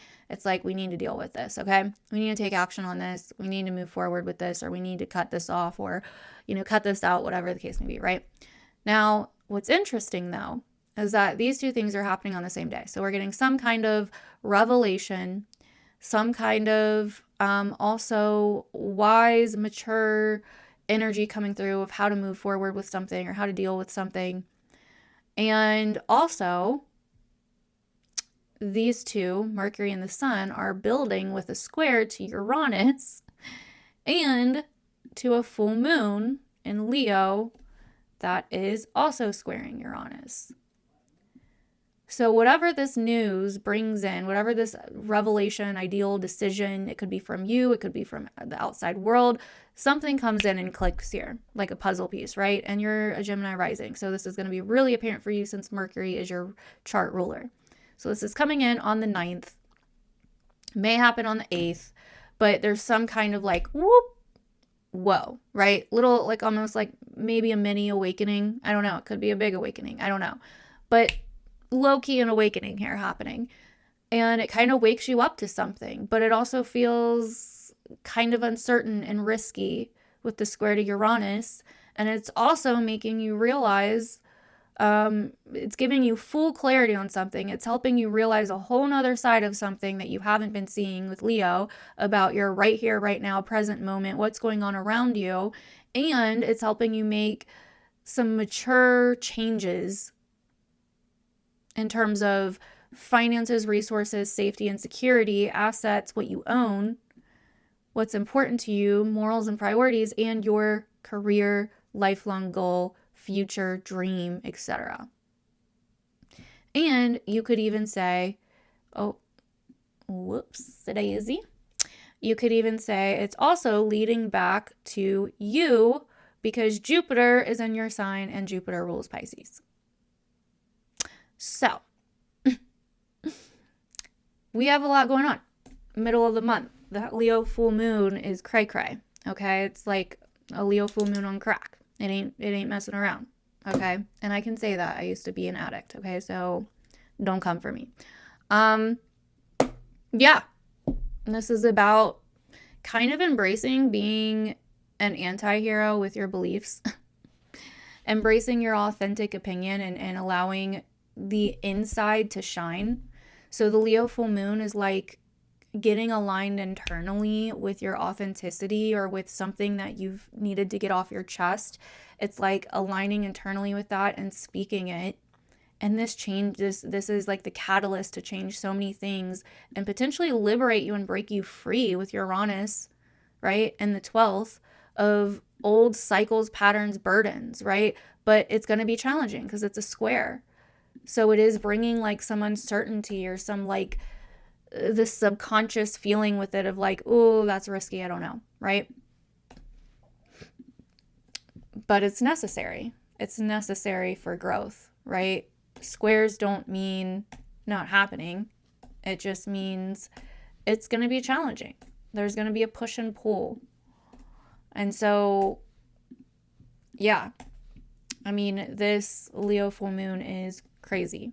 So mid-month from 9th, around the 9th, again, it could start like on the 8th maybe, but definitely from the 9th to the 12th, the full moon in Leo, we have those squares to Uranus happening. And that's where things get a little bit erratic and some erratic energy comes in. Not everything or everybody is going to like what you do or have to say or who you are. And so just remember that, and that's okay. Okay? That's like, you're always going to have haters, right? You're always going to have, an imaginary audience subconsciously that has an issue with what you're doing, right? Or, some kind of subconscious anxiety about doing what you feel is authentic to you. Okay? So anyway, the sun then moves into Pisces on the 18th, and then Pisces season will start, and you'll get a really good look and focus on your 10th house and your goals, and what you're going to be very much recreating this area from then on, because Mercury will go retrograde too, but Venus will go retrograde March 1st. So this 10th house is about to become very, very big for you starting in Pisces season. I mean, it's already kind of big for you this month, but the new moon here on the 27th and then the sun moving into Pisces on the 18th, you're going to really start focusing on it. Mars moves direct on the 23rd, so it's no longer retrograding and it's moving forward. And basically, that's going to really help you gain some clarity around all of this shit, all of this chaos that you've been feeling going on with your second house of resources, finances, assets, what you own, safety and security, right? The things that make you feel safe and secure. So once that starts moving forward, you're going to really be able to start moving quickly and taking action in this space and gaining a lot of clarity and momentum in that area again. Also, I don't think I said, but Jupiter moves direct this month too. That's on the 4th. I think I forgot to mention that. I did forget to mention that. I don't think I mentioned Venus moving into Aries either. But it's fine. Jupiter moves direct on the 4th, basically. So you'll get more positive momentum coming from that. Venus moves into Aries on the 4th as well. This is your 11th house of, your social life, social groups, networking, your place in the world, basically, the people that you hang around. Venus in Aries wants to be the pioneer of relationships. You may start valuing people and relationships that center around topics of independence and bravery and courage and having the balls to do things, like edginess, right?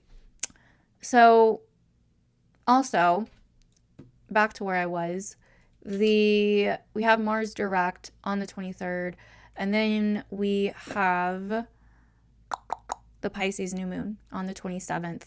in your 10th house, starting a new chapter in your career and long-term goals and future. What you want to create in your life, for your life, what you want your life to really be about, right? The direction of your life. So that is what's happening for you, Gemini rising. Like I said, this month is really at first focused about your ideologies, your beliefs, travel, educational pursuits, then about, but also at the same time, kind of your career, your dreams, your long-term goals, and your future, and the future you want to create for yourself. There's somewhat of a bit of, your 11th house focus starting of friends, other people, groups, etc. And then there's also a massive focus still on your 2nd house of resources, finances, safety, and security. And then also your 3rd house of your here and now environment and neighborhood, siblings, relatives, friends, what you do on a day-to-day basis, okay? So that is what we have going on for the month of February. Let me know down below if you're a Gemini rising, how you could see this playing out in your life. Comment down below, sexy Gemini rising. If you watched all the way through, I appreciate you. I'd love to know the different ways you could see this playing out in your life, though. What you do notice going on, definitely update me. Let me know. I'm very curious to know. Thank you guys so much for watching, and I will see you guys in the next one. Bye. Alrighty, Cancer risings, darlings. Welcome to your February 2025 horoscope. If you missed the beginning, I am sick, number 1. And number 2, this video is going to be unedited, baby. Okay? So we are not going to have any editing in this mofo. We're just going to be recording my screen, showing your chart, talking about your transits and what's going on for the month. For the most part, we're not going over every little thing, but we're going over what I think are kind of the bigger things going on in February, right? So hopefully you enjoy it, all right? Just sit back and relax because you're going to be here for probably about 20 minutes or so. It's how long they've been taking me. So chill out with me, and yeah, hopefully you guys like the more relaxed style. I'm just so over editing, I can't do it. And so, yeah, you're going to get my ums and my spaces and my pauses and the unfiltered, unedited version of me. Very Aquarian, right? Very on point with Aquarius season. So, okay. Lego. So this, we're in Aquarius season, obviously. So this is your 8th house. And the 8th house is a little spooky, okay? It's a little dark. It's a little subconscious. Also deals with your finances and other people's money, honey. Yours and other people's money, right? Your partner's money, anybody that you owe money to. But it also is a house that deals with power and, esoteric things, so those are other topics you could see coming up. But it's a lot about the give and take, the giving and the receiving, right? What you give versus what you get. The investments you have, the taxes you pay, what you give and receive with a partner or even a business partner, the loans that you take out, inheritances, debts, all of these are big 8th house topics. Now, with that being said, with the Leo Aquarian energy, you could really kind of see this axis playing out with, financially, you kind of going with what you feel you need to do or what you've been kind of told you need to do your whole life instead of what you really want to do, or going with what your partner wants to do to kind of for like the sake of the group, but not what you really want to do, right? Or you could be going about things in a different way financially, or notice these kind of themes of like, basically fitting in or standing out, right? Focusing on you and your own money and your own stuff, or kind of giving that up to focus on the greater good of a situation or a relationship, right? Now, this isn't just with money and resources. This can also just be with energy. How much energy, do you have for yourself? You know what I mean? Or how much energy do you give to others, right? And so it's kind of this back and forth, right? The 8th house also deals with karma. So there could be like a lot of karmic situations kind of coming up around this time. Okay, there could be a lot of just kind of back and forth going on between your energy and what you want versus what other people want, right? So these are some of the topics that you could be noticing come up right now.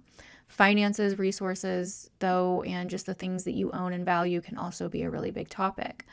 Now, in into this is also the topic of belief systems, as we have a ton of stuff going on in Pisces, moving in and out of Pisces this month and also in March.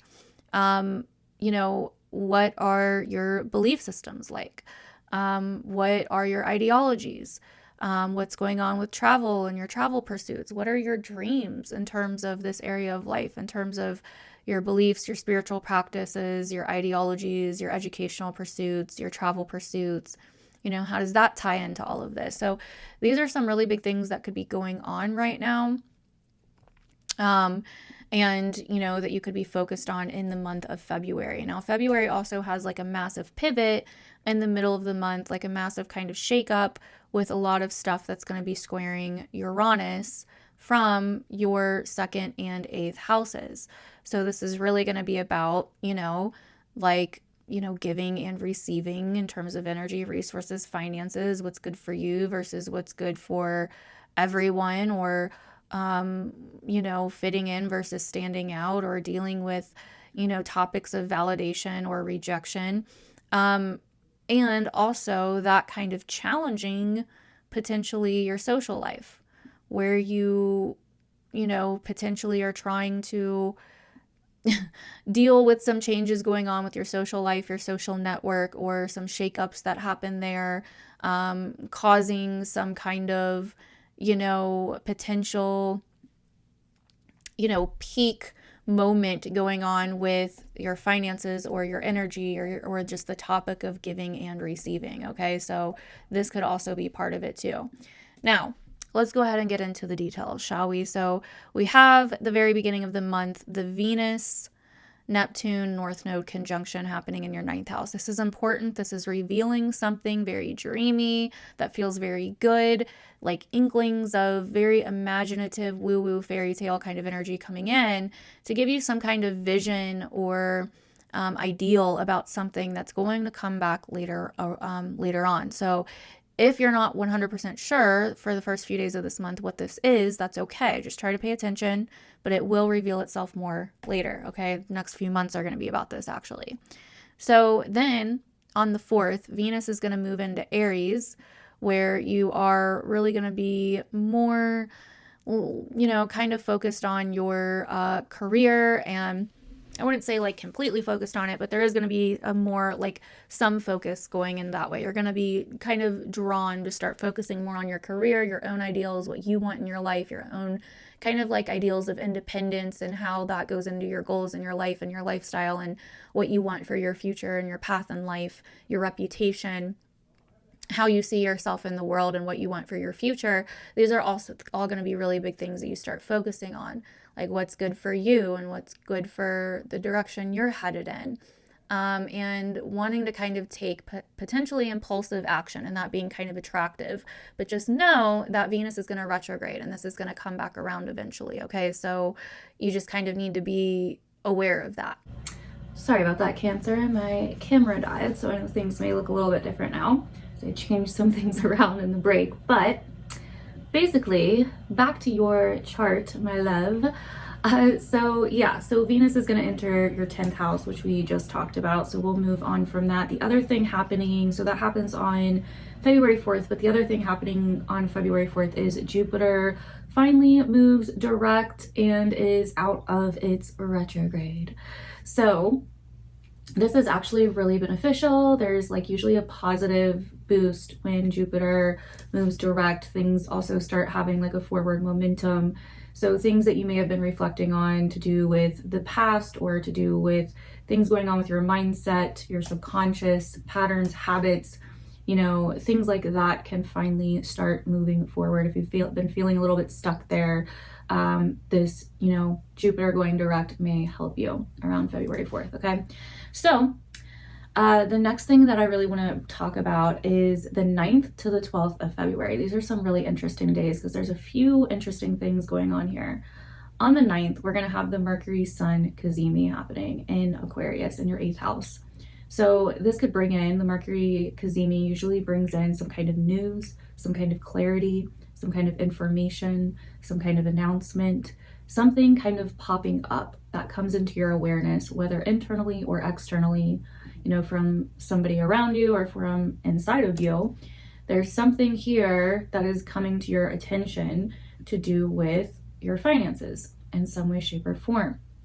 Now, what's interesting about this is also on this day, Mars comes into its trine with Saturn, Big Daddy Saturn, in your 9th house, okay, from your 1st house. So you've been going through this Mars retrograde, right? It's been in your 1st house, so you've probably been feeling it more than most. And it's probably been a turbulent ride. You've probably had to reflect a lot on, you know, challenges, tension, you know, intense situations, emotions to do with your identity, to do with your body, appearance, style, you know, how you feel about yourself on the inside. And Mars has likely brought up a lot of different shit here, you know, old conflict, old tensions, old areas where maybe you know, have viewed things as weaknesses or have been, you know, worried or not felt like yourself or not felt, you know, as strong or confident or courageous as you would like. You know, Mars has really been bringing up a lot to do with yourself, your identity, your appearance, right? Your body, health stuff potentially as well. And so this Mars retrograde has probably felt very energetic for one, but also very delaying for two, and brought up a lot of things from the past, like emotionally sensitive, emotionally triggering things for you. But it has been trining Saturn, or it will be trining Saturn. I don't know why I said it. You know what I mean. It will be trining Saturn on the 9th, same day as the Mercury Cazimi. And when it trines Saturn, this is some kind of emotional maturity conversation happening, okay? So Saturn is saying to Mars, like, hey, I know you don't want to deal with all this emotional shit in Cancer right now. I know it's been hard. I know it's been difficult. You know, I know that you want to like break down and throw a tantrum, but there's a wiser, higher, mature way of dealing with this, right? There is a different way of dealing with this. So what's the higher perspective here, right? So this could be making or seeing some kind of emotionally mature decision or change or action that you need to take. This could be offering, you know, Saturn could be offering you some insight on, you know, some changes you need to make within yourself or to yourself with your behaviors or reaction, how you've been going about things, you know, how you've been behaving or, you know, ways that you've been perceiving yourself, whatever. It's like there's some kind of change that needs to be made here, right? So that happens, right? Now then, the other big thing is that the Sun and Mercury coming into their Cazimi are also squaring Uranus and also opposing the moon that's starting to make a full moon in Leo, which will also be squaring Uranus. So Uranus is throwing a curveball, because it couldn't just have a happy ending here. It couldn't just be, oh, I get some positive revelation, you know, make some news or make some decision or spill some news, announce some news or have some news come in, realize I need to face my shit and stop being a baby about something or, you know, whatever it is, like realize that there's a better way to deal with this, or I need to deal with this in a more mature way, or I need to change something about how I've been acting, or I need to change, you know, in some way. But also on top of that, getting an internal realization of what's actually important to you, Leo, in your 2nd house, what's actually authentically important to you in terms of your values, your morals, but also where that somehow causes anxiety or some kind of shakeup in your 11th house with Uranus, in your social life, right? And so there's a lot of change happening here, and it's going to be challenging, and it may feel like there's different parts of your life that are pulling on you or don't agree with one particular thing, right? It's like, well, I want to do what's best for me and my needs, but I'm also realizing something important about other people's needs or collaboration, right? But I'm also seeing where I need to grow up and mature about something that I've been, some kind of situation, right? Or maybe I need to face reality on something, or maybe I need to have a different perspective on something, right? But also this is all going to somehow piss off other people, or this causes some kind of shakeup in terms of friends or friendships or alliances, or what you think people think about you in some way, right? Like something along those lines, okay? So different ways it could play out, at least. It may not play out like those ways for everybody, but so it's going to be interesting. Make sure you watch the Leo full moon video. I'm going to go in a lot deeper, but interesting middle of the month nonetheless. So that is, again, from the 9th to the 12th. Could maybe start on the 8th, right?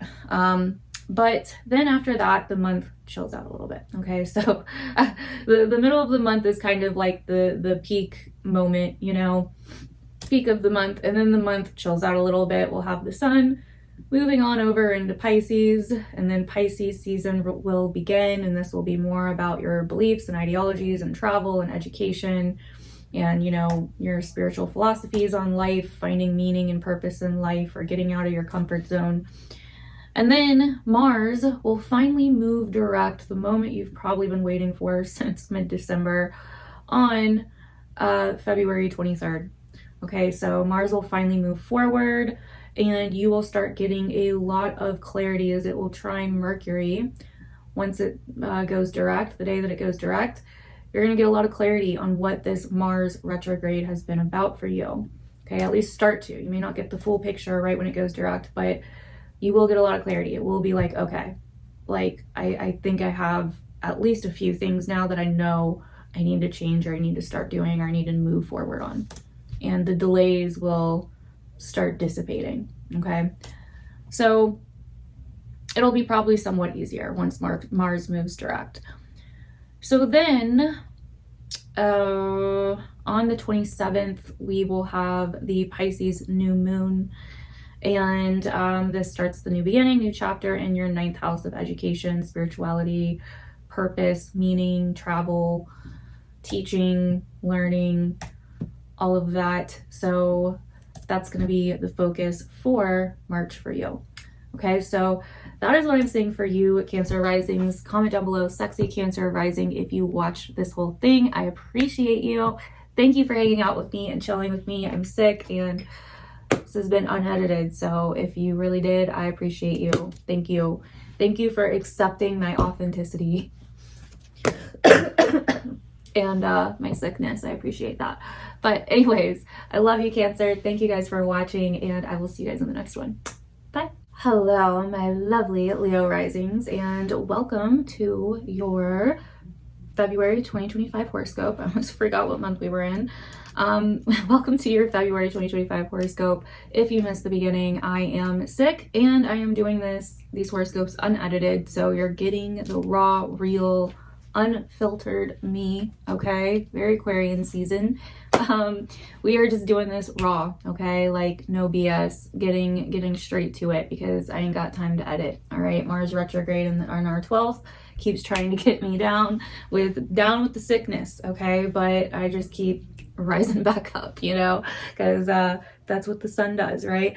So anyway, welcome to Aquarius season. Like I said in the Aquarius new moon video, this time of year can be a little weird for us usually, right? This is the sign where the sun is in detriment in this sign, right? And as Leo risings, the sun rules our charts, and this is the part of our chart that's about other people and not about us all the time, right? And it can kind of be refreshing in a way, and this is something I've actually been realizing. I've started seeing other perspectives of Aquarius, and have realized where I kind of forgot some perspectives of Aquarius for a while, because it's just, you know, everything that's gone on in the world is so easy to kind of point at Aquarius and be like, well, it started there. And so, but nonetheless, I'm still an Aquarius moon and have Aquarius placements in my chart. But I think that it can honestly be refreshing and I think having, you know, a Leo rising and, you know, whatever things moving through Aquarius, or having placements even in Aquarius, it balances us out, because we realize like, hey, yeah, it's not about us all the time. Okay. It's okay to share the spotlight. It's okay to realize that we're just like everybody else to some extent, right? Like, and it's okay to realize that we're also different from other people, that we're not exactly like everybody else. Like, there's no one in the world that is exactly like you, right? But we are still human, right? We do still have our human nature, our human qualities, right? And so, you know, I brought this up in the Aquarius rising reading, that I think so much of the Aquarian Leo axis, and this is how I've started realizing this, because it's not just Aquarian energy that we see a lot in the world the last few years. It's also Leo, and somewhat the shadow side of Leo in a lot of ways, because it's not like, I think, you know, the big two things are like, okay, how do we, you know, do things for everybody without completely ignoring the individual, right? Like, you know, if you go to a place that's like for the masses, for instance, you're not going to get a lot of individual attention, right? Like, they just can't, like, people just can't, you know, like if you were to go to like a clinic or something, right? Like, they're going to kind of treat you like you're just a number, because they're so busy and they're dealing with masses of people, right? They can't just sit down and really take time with every individual person, right? So how do you kind of separate that between, like, okay, the individual is important, but like, is it so important that it receives some kind of special treatment? Or is it so important that like everybody else needs to change to accommodate the individual, right? That's kind of the shadow side, I think, in a lot of ways of Leo. And I think the shadow side of Aquarius is trying to, you know, make a mass thing without being able to accommodate the individual. And so there's got to be a balance, right? And it's like, well, where is the line between like, okay, I understand, like, you feel XYZ as a person, and you be you, right? And do what you want to do. But when does you being you, like, when that starts making it to where other people need to change, or like, you know, conform to something to please you, you know what I mean? Like, when is that, where's the line with that, right? Like, basically. And that's something I've been reflecting on with this Aquarius Leo energy, because I kind of realized it's not just Aquarius, it's also us, it's also Leo, you know? Like, I think there can be like, and I think I am getting indoctrinated by Aquarius energy over here. I'm getting consumed by it. I'm getting consumed by Aquarius energy lately. This new moon was right on my descendant, so it was a kind of like click for me. And I'm like, holy shit, like, there are just like a lot of like, there's just so much energy of like, it's all about me, or it's like, you know, I'm like, people are just so self-absorbed, you know? And it's like, I am someone that advocates very freaking strongly for like being your authentic self and being you, and screw what anybody else says. And hell yes, I am still that way. But I also know that with that, there's going to be haters. You can't get rid of the haters. You can't make everybody like you or treat you a certain way. You can't expect everybody to treat you a certain way. You know what I mean? You can't expect everybody to change for you. I also know that, right? And I don't know, maybe that's just my Leo rising and Aquarian placements. You know what I mean? Like, I don't need everybody to like me or agree with me or whatever. Like, if I come out and say, this is who I am, I don't need everybody to be like, oh my God, yes, you know, like, I mean, we all like validation, right? So Leo's like validation, right? Like, but, you know, you can't live off validation, right? Like, that can't be like what you depend on, right? Like, you have to validate yourself. Okay. And so, and this is so much what this time is about. I'm not just like bringing this up for no fucking reason. Like, this is this energy right now. Okay. And the energy we're dealing with for the month.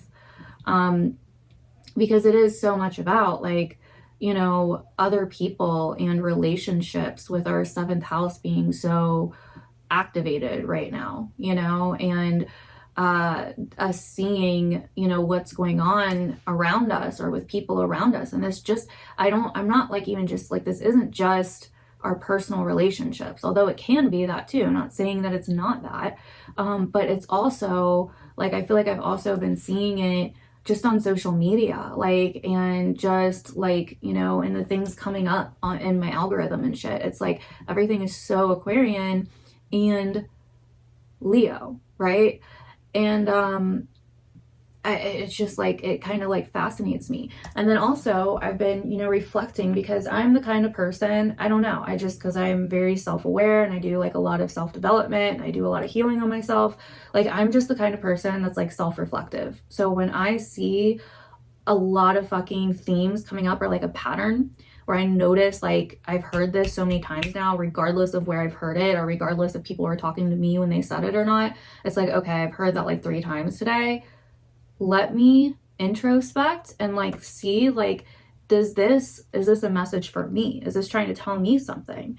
And I kept hearing, like, a few days ago, like, so many times, like, just be you, just be you, just be you.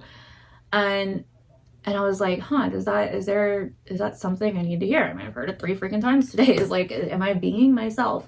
And I kind of have realized, like, I've not been being myself. But it's not been like, I always think of myself as Leo, because I'm a Leo rising. And it's been easy to kind of look outside of myself and see the Aquarius and be like, oh, that's the problem. Aquarius is the problem because it's the 7th house. It's where the sun sets, right? So, but actually what's going on this Aquarius season is Aquarius is showing me shit, and showing me where my thinking, or my perspective, or my perception has been the problem, or where I haven't really been quite me. And not me as in, again, Leo rising, but like me as my Aquarian placements, right? And regardless of if you have any other placements in Aquarius, you have your descendant in Aquarius if you are Leo rising. So Aquarius is your shadow side. It is something you have within you too, even if you think you only see it in your relationships or see it in people outside of you. That's not true. You also have Aquarius energy. The reason that you can spot it in them is because you got it in yourself. And so these two are connected. That's why they're opposite signs. They are on an axis. You can't have one without the other. And that's why even though most of the big transits that we have been in Aquarius, which is why I kept thinking the last few years since 2020 has mainly been Aquarian energy. No, I'm realizing it's also been Leo, even though we haven't had too many big transits in Leo, because you can't have one without the other. And I don't want to get too controversial, but what kind of made me realize this was I heard this TikTok. I came across this TikTok, of course, and this guy was talking about identity politics, and basically, why the whole political conversation has gone downhill in a lot of ways in the US, and how it's basically based on, because it made it all about identity politics and someone's identity. And when he was talking, and it's not necessarily about what he was saying, well, it's about what he was saying, but it's not necessarily about the moral, right, wrong, whatever of what he was saying. That's not what I'm here to argue, although I do think he made some pretty compelling arguments in that video. More so I'm talking about the astrology of it, because when he was talking about identity, I was like, that's like Leo, right? Like, that's like Leo. Identity politics, that's like Sun and Aquarius, right? Sun moving through Aquarius, right? Sun energy and Aquarius energy. Sun energy, Sun rules Leo, right? Aquarius energy, Aquarius ruled by Saturn. Identity politics. This is like, and that's what it kind of clicked for me. I'm like, oh my God, this is Leo and Aquarius, the axis, right? So anyway, that's what kind of started the revelation, because, before I've been looking at it as just like the masses, a crowd, like all these crowds of people, just socially divided, right? But it's all over the identity, and in more ways than one. I mean, not just identity politics, but like so many of the conversations have to do with identity, right? And so it's just like, I don't know, that blew my mind. But anyway, so basically, Leo, this month is very much about all of these different things, but also our relationships in a lot of ways, and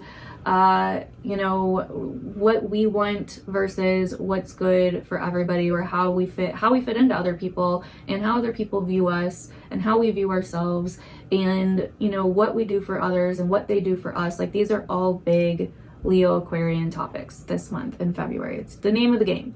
But also middle of the month, our career, is involved. And we basically have a huge pivot of like, okay, what's good for me is finally being shown. I'm finally feeling aligned internally within myself again. Okay, it's like fully freaking clear now who I am again, right? And I've gotten clarity on my relationships and maybe, you know, something moving forward there, or, you know, a partner gets clarity on something, or there's some kind of important conversation or news in relationships with Mercury conjunct the sun. But then there's also a major kind of turning point here, a change that needs to happen to move forward in the future. And so whatever huge revelation is coming up here, huge realignment that's happening for us, it's also potentially risky. It's also like, oh, this is kind of rolling the dice to some extent, you know, especially in terms of the future or our career or whatever, because we're going to have a few days where there's some Uranus squares going on, which is going to bring in some curveballs. But I do believe that this full moon has the ability to wake us up to something, to shift the narrative, to shift directions, for not only ourselves and what we want, but our relationships and what we want there, and also our future career goals, long-term vision for ourselves, etc. Right? And so that is basically the name of the game this month. Now we also have some other stuff going on here, another story starting here in Pisces that's also really important in our 8th house of money, finances, wealth, expansion, manifestation, you know, the esoteric or occult, things like this, right? Power and, you know, topics of power. So that's the other part of the story here, right? And then also we still do have Mars retrograde for most of the month, but it does go direct this month, and then we will be finally finishing that. So anyway, let's go ahead and start. First few days of the month, it is important to pay attention to what is happening, because we have Venus, the North Node, and Neptune joining together in our 8th house of Pisces. And so this is really showing us that, hey, there's some kind of new vision, ideal, you know, dream for our finances that's trying to be revealed to us, okay? The first few days of the month. Now, if you don't catch it, or if you're not really sure what it is in those first few days of the month, it's okay, because Venus is going to go forward and then retrograde back and come back to this spot later, okay? The next couple of months are going to be about this, so don't worry. You're going to be coming back to this, and it's going to be very clear by then, but it may not be clear right away, but still pay attention the first few days of the month. So then on the 4th, Venus is going to leave Pisces and move into Aries and start traveling through Aries, which is our 9th house. So this could be a time where we're feeling more bold, where we're feeling more adventurous, where we're being more attracted to educational pursuits, travel pursuits, confidence, independence, and a higher perspective or a higher way of thinking, okay? So then also on February 4th, Jupiter is going to go direct and start moving forward. And this is kind of positive. Jupiter direct always feels like a kind of positive shift forward, more momentum. This is happening in our 11th house of our aspirations, hopes, goals, dreams, and also social life and other people and networking. So this will begin bringing back opportunities in this area and opening more doors here. So then on the 9th to the 12th, so these are the days that of the middle of the month that I was talking about where it gets a little crazy, okay? So on the 9th, we have the Mercury cazimi. Mercury and the Sun get together in our 7th house of Aquarius, of relationships. So this looks like a revelation, decision, or conversation, or some kind of news happening in terms of relationships, okay? So this is a big deal. Something's happening here around the 9th. Might be the 8th, but somewhere around there, there's something important that's being shown to us, either by us to another person or by another person to us, okay? Now, the other part of this is that Mars, which is still retrograding at this time on the 9th, will begin to make its trine to Saturn, Big Daddy Saturn in Pisces. And this is kind of like an emotional intelligence conversation, in my opinion, happening here. Where Saturn's very kind of sober, but it's in kind of dreamy, mystical, wise Pisces, and Mars is, you know, kicking shit around in Cancer, throwing a temper tantrum, and, you know, threatening our safety and security, which isn't cool, and making us kind of feel emotionally and energetically exhausted, and making us reflect a lot on the past and our patterns and our habits and where we get in our own way, and, you know, all of these types of things. And so Mars here is trining Saturn, and Saturn's like, yo, hey Mars, if you want to take action and you want to change and, you know, whatever, because Mars is like nearing the end of being retrograde at this point, right? And it's slowing down and it's looking at Saturn, and Saturn's like, look, you need to make these changes if anything's going to change, right? You need to integrate this, or you need to let this go, or you need to finally face this and deal with this. It could be a kind of burden we're holding on to. It could be some kind of karmic debt or something financially going on. It could be some kind of old, you know, resentment that's holding us back in our lives with Mars and Cancer in the 12th. It could be, you know, something, you know, to do with our power, you know, like just there's something that we don't have control over. There's something that Saturn is telling Mars that it needs to change. Something needs to change here, and we need to face it. We need to be serious about it, okay? But it's a positive conversation. It is for our overall well-being. It is for our overall healing. And so we can move forward, okay? Now, on that same time, or around that same time, the next day, the next couple days, Mercury and the Sun are going to square Uranus, right as they're also opposing the moon in Leo, so making a full moon, and the full moon in Leo starts squaring Uranus. So we have this powerful revelation or news or decision or something that's coming into our awareness to do with our relationships, okay? And then we realize something needs to change on a mature level. We need to be more mature about something, or we need to be mature about something moving forward, and or we need to slow down and take our time with something that we've been, you know, working on, or, you know, kind of going back and reflecting on. We need to let go of something. We need to unburden ourselves from something. There's something here, right? Then we also are like, oh, wait, holy shit, whatever this revelation is and whatever's going on here actually is more game-changing than we really originally realized, and actually is triggering us or kicking us into high gear of remembering who the fuck we are and liberating ourselves from something, right? Or waking us up to what we really actually want in our lives, with our relationships, with ourselves, and with our careers and our life goals. So these are different ways it could play out.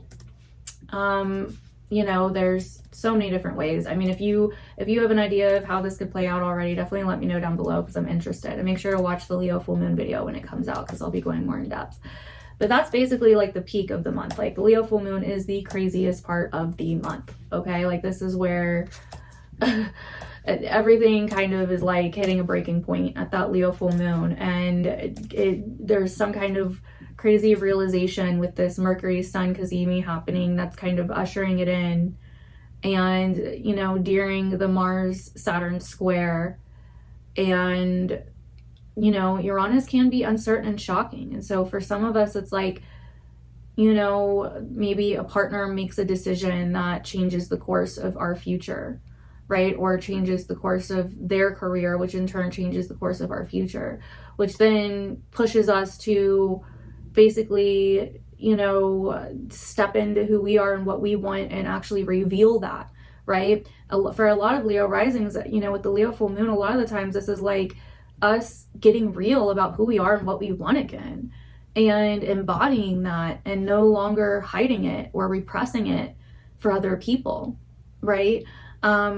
This is us getting really real about something and owning that, even if it causes shakeups in other areas of our lives. Okay, so that's, you know, those are the different ways I could see this playing out. But that mid-month period from like the 9th to the 12th, so a little bit before the middle of the month, is the crazy part. Okay, like that's where everything's going to be very crazy, a lot of curveball energy, a lot of like, you know, I'm gonna do what I want energy, you know what I mean? So anyway, after that, things calm down. There's not too much else that I want to talk about after that. The sun goes into Pisces, and we will start focusing on Pisces season. The 8th house matters, finances, resources, manifestation, energy, you know, esoteric topics involving that, wealth, expansion of wealth, investments, you know, our partner's resources, debts, you know, topics like that, right?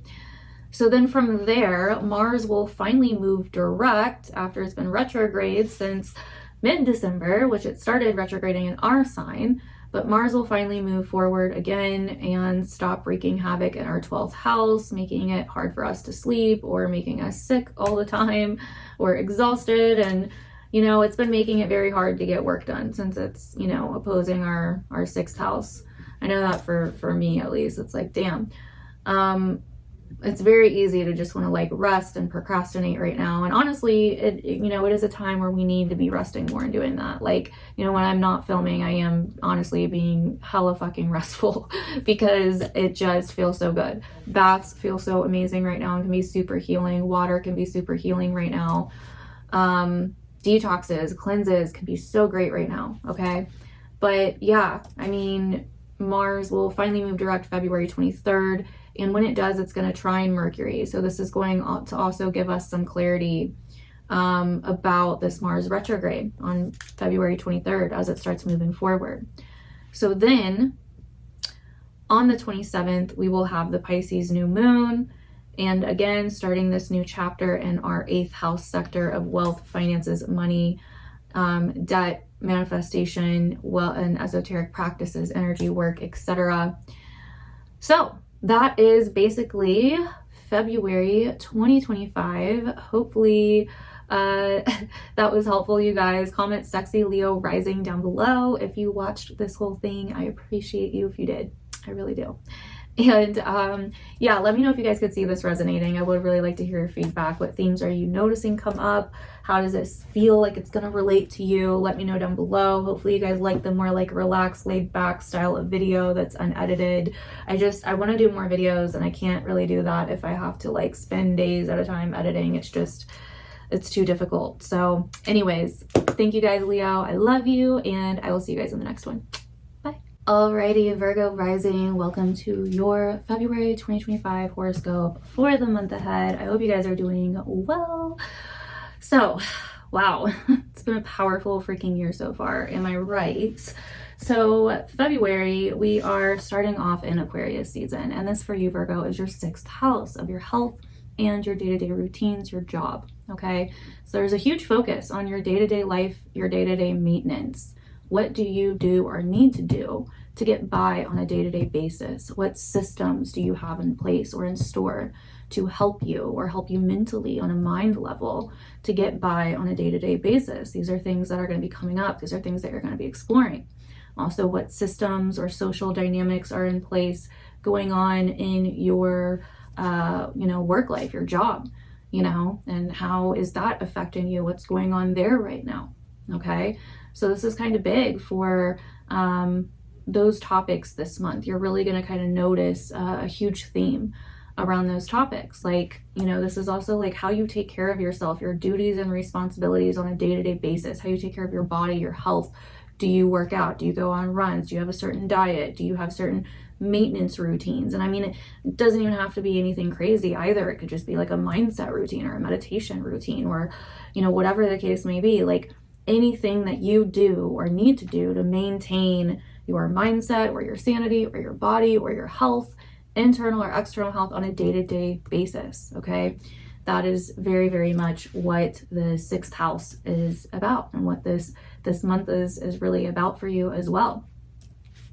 Now, there were a lot of powerful things that came up in January, as we had a lot of Pluto, you know, transits and conjunctions and crossings, and, you know, the Mars-Pluto opposition that we started the year with, you know, so there's been a lot going on for you in this area already. But with the sun moving through here, you might get even more clarity, you know, or even more of a sense of like, oh, hey, this is what's going on here, right?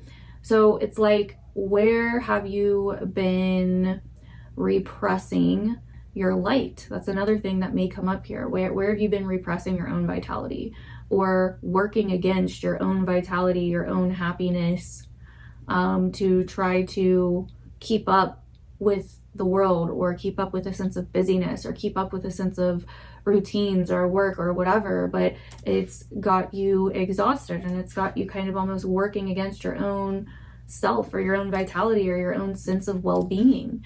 You know, these are other topics that could come up, especially as we get mid-month, okay? So and something I want to say here with the sun, especially in the 12th house, and this is very like sun being in fall in Aquarius this season. You know, like if you missed the beginning, I'm sick basically. And I started getting sick a couple days ago, some kind of like sore throat and stuff. And basically it was so interesting because, you know, like I was, you know, taking a bunch of stuff, like trying a bunch of different things. Like I'm the kind of person that like will always start with like natural things first. Like I don't go to the doctor unless like I absolutely have to, or I really feel like I need to, like I can't figure it out on my own. So I, you know, at first I was just like, okay, it's just like a sore throat. And then like the second day I woke up and it was like, oh, okay, it's like a lot more than a sore throat now. And finally that night I took some vitamin C, right? Which like the sun, right? We get vitamin C from the sun, right? So I took some vitamin C, supplements, and literally woke up the next morning and felt like so much better already. Like it was pretty much almost gone. Like I was like shocked, right? And it's so, I think, Aquarius Leo, because like the sun in Aquarius is in fall in Aquarius, right? And so it's like this time of year, you know, we need to make sure that we are keeping up on our vitamin C, right? And so that could be, I don't know why, I just felt like I needed to say that to you guys for some reason, with the sun here in your 12th house, or with, not the sun, but Leo here in your 12th house. So anyway, where do you need to keep up with your health, right? Like, or where do you know, where are you kind of repressing your own natural abilities, Leo in the 12th, right? So, and then also, I mean, for some of you, this could be about you kind of having a certain, especially the first part of the month, where you guys having some kind of like subconscious pride or ego that actually is like self-sabotaging and working against you, where you actually need to kind of listen to others or take some advice from others in some way, right? So anyway, so we also have a lot of Pisces energy this season, as you can tell, or this month, as you can tell, which is your 7th house of relationships, that which you think is outside of you, but that is actually somewhat a part of you that you're just not familiar with, or that you're not as comfortable with, okay? So we're going to be talking about that as well. And that really starts us in the month, because the very first few days of the month, we have Venus, the North Node, and Neptune coming into their conjunction, which is giving you some kind of preview, ideal, or vision for what's to come. Okay, so the first few days of the month is really important to pay attention to what's going on, what's coming up, what themes are coming up, what patterns are coming up, what desires do you have, what feels good, what sounds good. Something could be introduced to you through maybe a relationship or another person, or you could, you know, somehow have some kind of encounter with somebody else that is very fated, more than you think at the present time, that could somehow come back around later. Okay, because what's going to happen is Venus is going to, you know, conjunct the North Node and Neptune, and then she's going to move forward into Aries, and then she's going to go retrograde and come back, okay? So this is very important to pay attention to the first few days of the month, because now she's, you know, going across the North Node and Neptune, and then moving into Aries on the 4th, and then she's going to turn around and come back, okay, and conjunct them again. So whatever comes up around this time is important because you're going to come back to it and get more clarity on it when she comes back to this spot, okay? So then on the 4th, like I said, Venus is going to move into Aries, and we're going to have Jupiter going direct, okay? And Jupiter going direct is going to help push some positive energy and positive momentum, positive opportunities, more open doors in terms of your career.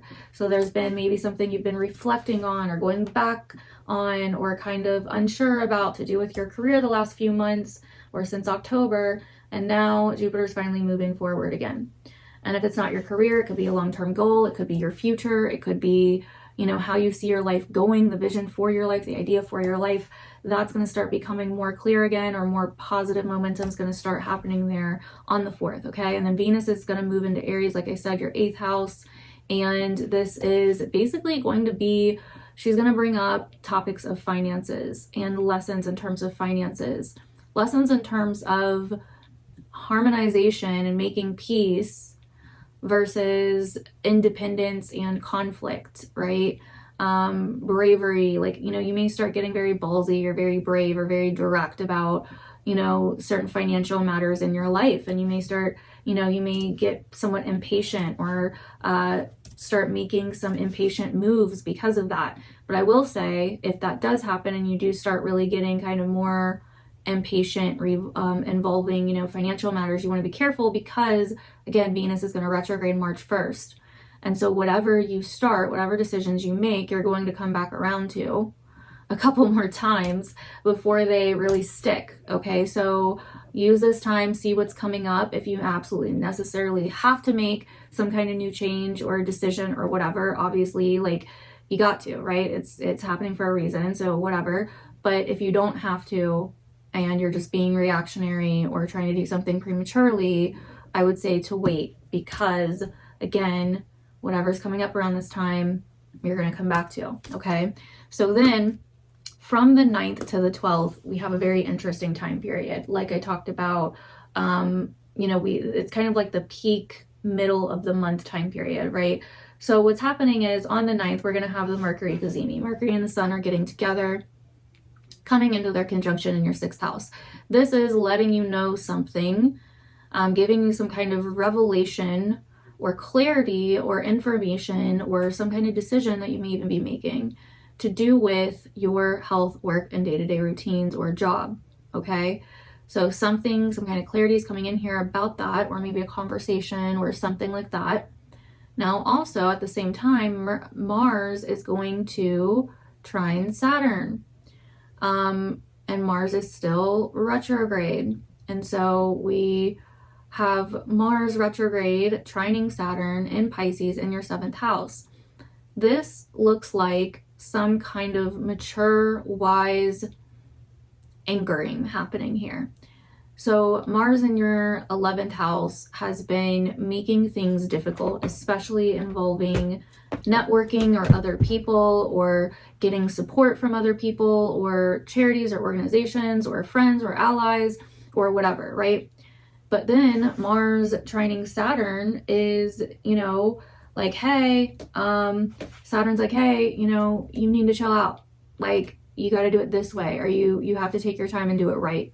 Or, you know, you need to be mature about it, or you need to grow up and do it in a different way, you know, or you need to change the way that you're going about it, right? There's some kind of like wise advice Saturn's giving Mars here. So this could look like it coming from, you know, your like a partner or another person or somebody that you're in a relationship with, or, you know, a good friend or someone kind of helping you or giving you some kind of advice or helping a situation in which you've been struggling with support in some way, shape, or form. Okay, so that's what I really see here for you with that transit. So then after that, the big thing happening, the big pivot point is really the full moon in Leo happening. It's basically happening. So the Sun and Mercury are coming in their conjunction, like I said, giving you some kind of clarity or decision or, you know, revelation in terms of health or your job or your routines. And then they're going to start squaring Uranus right as this full moon in Leo is starting to build and also squaring Uranus. And so whatever revelation or decision is coming in here, or awareness is coming in here, it is now squaring Uranus. And so it's now causing some kind of uncertainty in terms of potentially travel, educational pursuits, beliefs, morals, your values, or philosophies on life, you know, something like this, ethics even, potentially.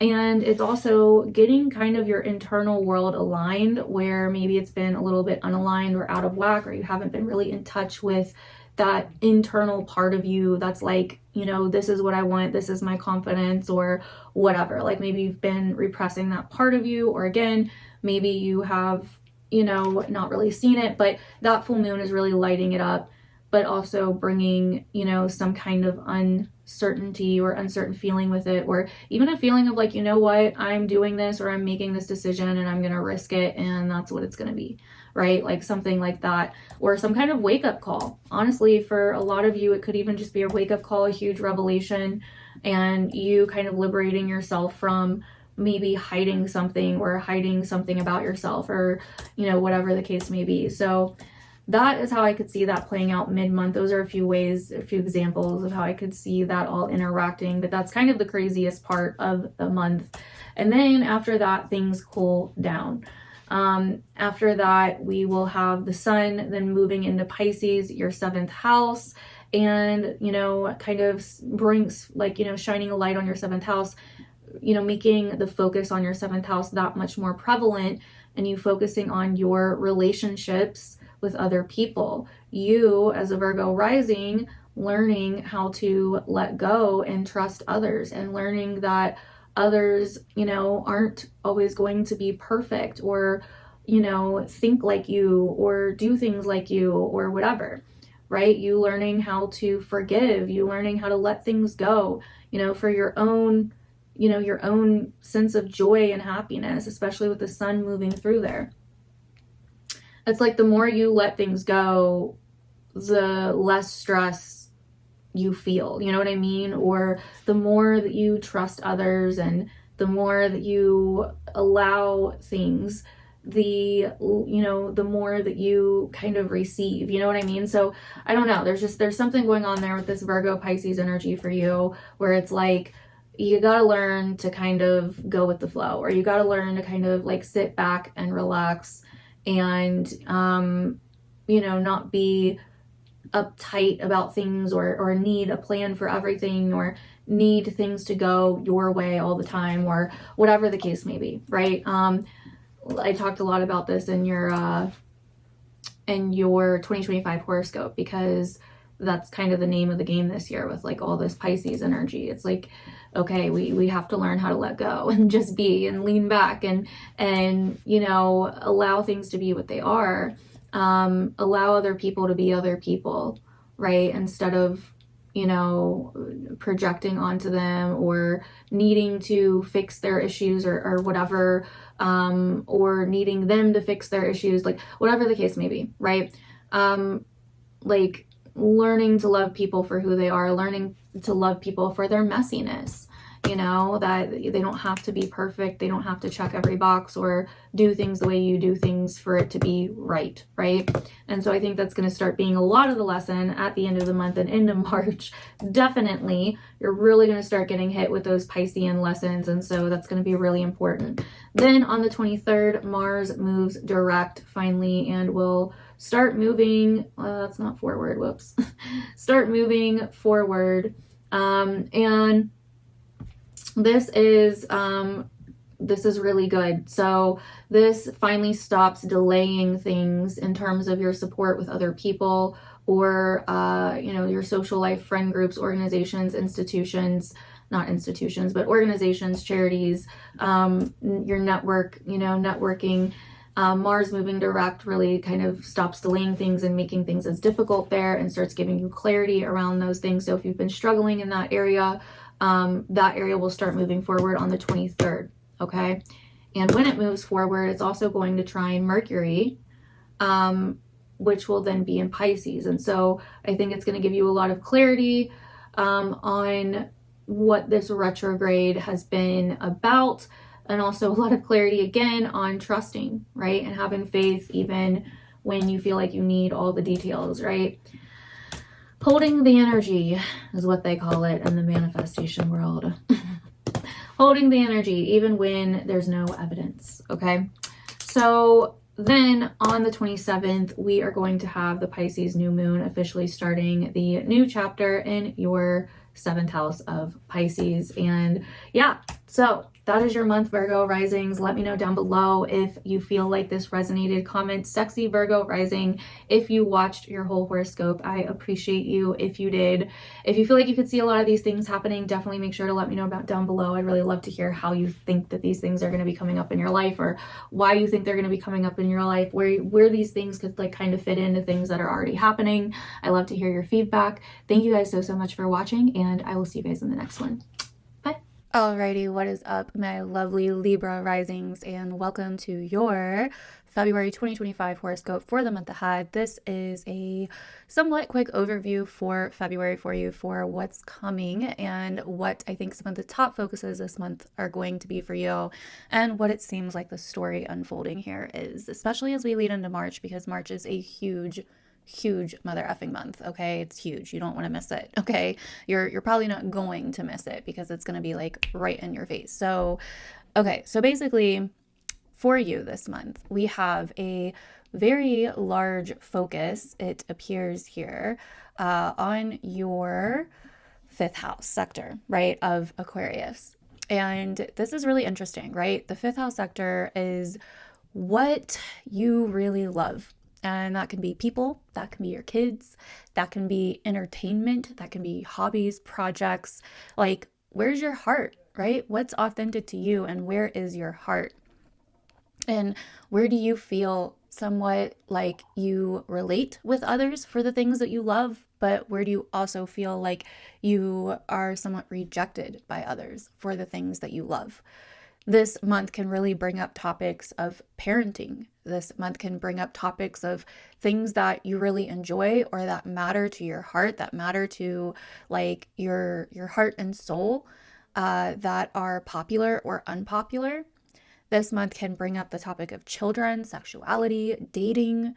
This month can really bring up just the overall topic of what you want to create in the world and where your deepest passions lie. And the systems, Aquarius is very much about systems that you have around these topics, or fixed ways of thinking that you have around these topics, right? Now, it can be a month where you feel a little bit detached, or where you want to detach because you'd rather be focusing on this area of your life in some way, shape, or form, right? Or the topics of the 5th house in some way, shape, or form. And, this is really important because it's leading to this, massive push of Pisces energy that we are coming into in March. And as you can see, this huge conglomerate of planets that we have coming in and out of Pisces and eventually going into Aries. And so it's like all leading to this story. And that's why this season, Aquarius season, is really setting the groundwork, The end of January, we really had this lead up of, transits that were crossing Pluto, right? That's now in Aquarius. That's showing you, the truth about certain, like your heart's desires and what you really love, and where some of those things that you love may make you different, or may make you just like everybody else. It's kind of like a flip thing with Aquarius, right? It's like the things that make us different actually make us stand out and actually bring in the correct people into our lives, right? So like a really good example I always use of this energy is like when I first started YouTube, I had another channel. I had a first channel, and I would do like beauty related things, right? I was trying to make it in the beauty world, right? because I was interested in beauty, but I really had just started like learning about like all the different, new ways of like doing your makeup and fashion and all of that, like what was on trend. So I was also kind of like a newbie, right? Like I also felt like I didn't belong. I'm also coming from this like deep, dark past. I'm like this newly sober, in my 20s, like young adult after being like an addict for like most of my teen years. I'm like this disturbed 20-something-year-old coming out of addiction, coming out of death. Like my parents had just died as well. And I know I'm getting like kind of dark and heavy, but it relates, I promise. And I started doing like YouTube videos, right? And it was just like a passion. It was like a way to kind of make myself happy, because for the first time in my life I was clean. I just went through all this like deep dark shit, and I was finally thinking about like, what do I really love? And at first it just started off as like a hobby, right? But when I started doing these videos, I did not look like or act like any of the popular like beauty YouTubers at the time. So I felt like just really weird and different, and kind of started censoring myself a lot to kind of fit in, right? And I really feel like, I felt like I didn't really know. Eventually I got to this place where I was like, well, what makes me different? Like, what makes me stand out? Right. And I also started kind of losing my identity, like myself a little bit in all of it. And I started like not really feeling like myself, or not really knowing what was special about me. Right. And so eventually I realized like the very thing that makes me different was the very thing that I was kind of hiding, right? Was the fact that like I wasn't like these other YouTubers, and maybe I should embrace that. Was the fact that I didn't just come from this like great childhood and have like, like it just like I didn't have like some overnight YouTube success that like, whatever. Like I wasn't just this normal girly teenager that had like a pretty good life otherwise, and like, had overnight success on YouTube. Like I did have a dark past. And so one day I finally sat down and I just like exposed myself basically, and my like addiction and all of that stuff. And people were just like, oh my God, like I relate to this. And I gained so many subscribers. Like that video got like way more views than my videos usually got. Like, and it was just crazy. And basically it all came from me like exposing the darkness. Whoa, that's like really thick. The darkness of my past, and I used my passions to kind of expose the darkness, right? And expose like, channel kind of like what was going on. And I stopped trying to hide who I was out of fear of rejection, right? And I feel like that could be somewhat going on this month, because this Aquarian Leo axis, even though you have Aquarius in your 5th house of like, your passions and what you love, and, your hobbies and children and, sexuality and like the things that really, set your heart and soul on fire. You also have Leo here in your 11th house, and that can sometimes almost feel like a constant like high school, like you're in this like constant high school phase, right? Like it's like, okay, like, where do you feel like you have to fit in to be popular or to be cool? Or where do you feel like you have to like stand out and, gain attention or get validation from others, for, the more, different things that you love or like, or that mean something to you. Maybe you have like a different parenting style or something, and you feel like that's not generally accepted by other people, right? Or whatever. But it's like by you being different, this Aquarian energy, and accepting the things about you that may make you different, or that may make you like everybody else, like here's the thing, like I said, it's both about being different, and it's both about being like everybody else. Because when I exposed the things that were different about me that I thought I had to hide, because I thought people would like look at me or judge me a certain way, it all of a sudden made other people relate to me and brought in this kind of like audience that wasn't there before. Because then people that went through that, or knew someone that went through that, or whatever, it made me more relatable. So it's like, where can you be yourself, and and that makes you more relatable and makes you stand out and gains you the spotlight that maybe you want or you don't want with friends or audiences or other people, etc. right? That's kind of what this energy I feel like can be about for like a lot of you.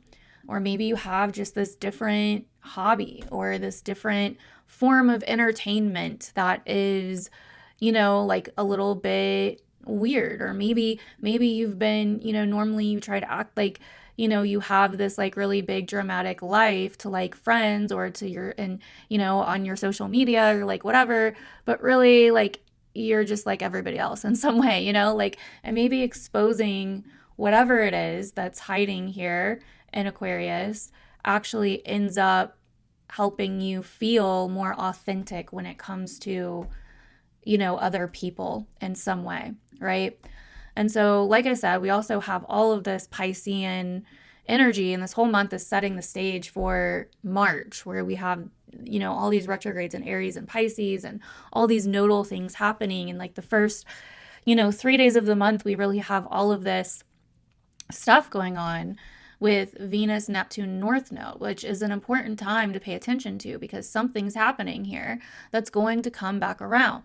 And it may not be completely noticeable right on that day. It may not feel like, oh my gosh, like my dream is coming true right on that day, but it is going to come back around. So it is giving you some kind of like a subtle preview right in those first 3 days of the month, because it's going to come back to this. So make sure that you're paying attention to that.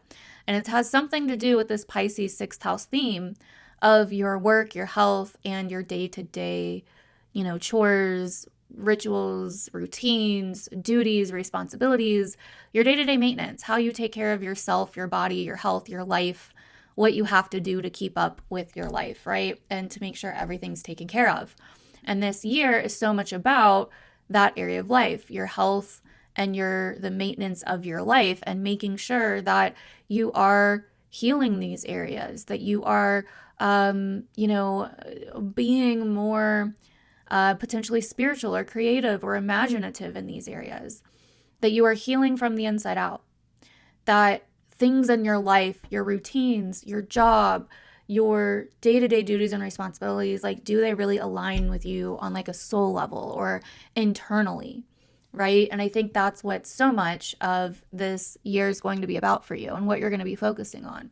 How can you expand this area? Where are you not living up to some kind of internal purity in this area? And I know that sounds like really weird, but it's the truth. Like, where do things not feel pure in your life?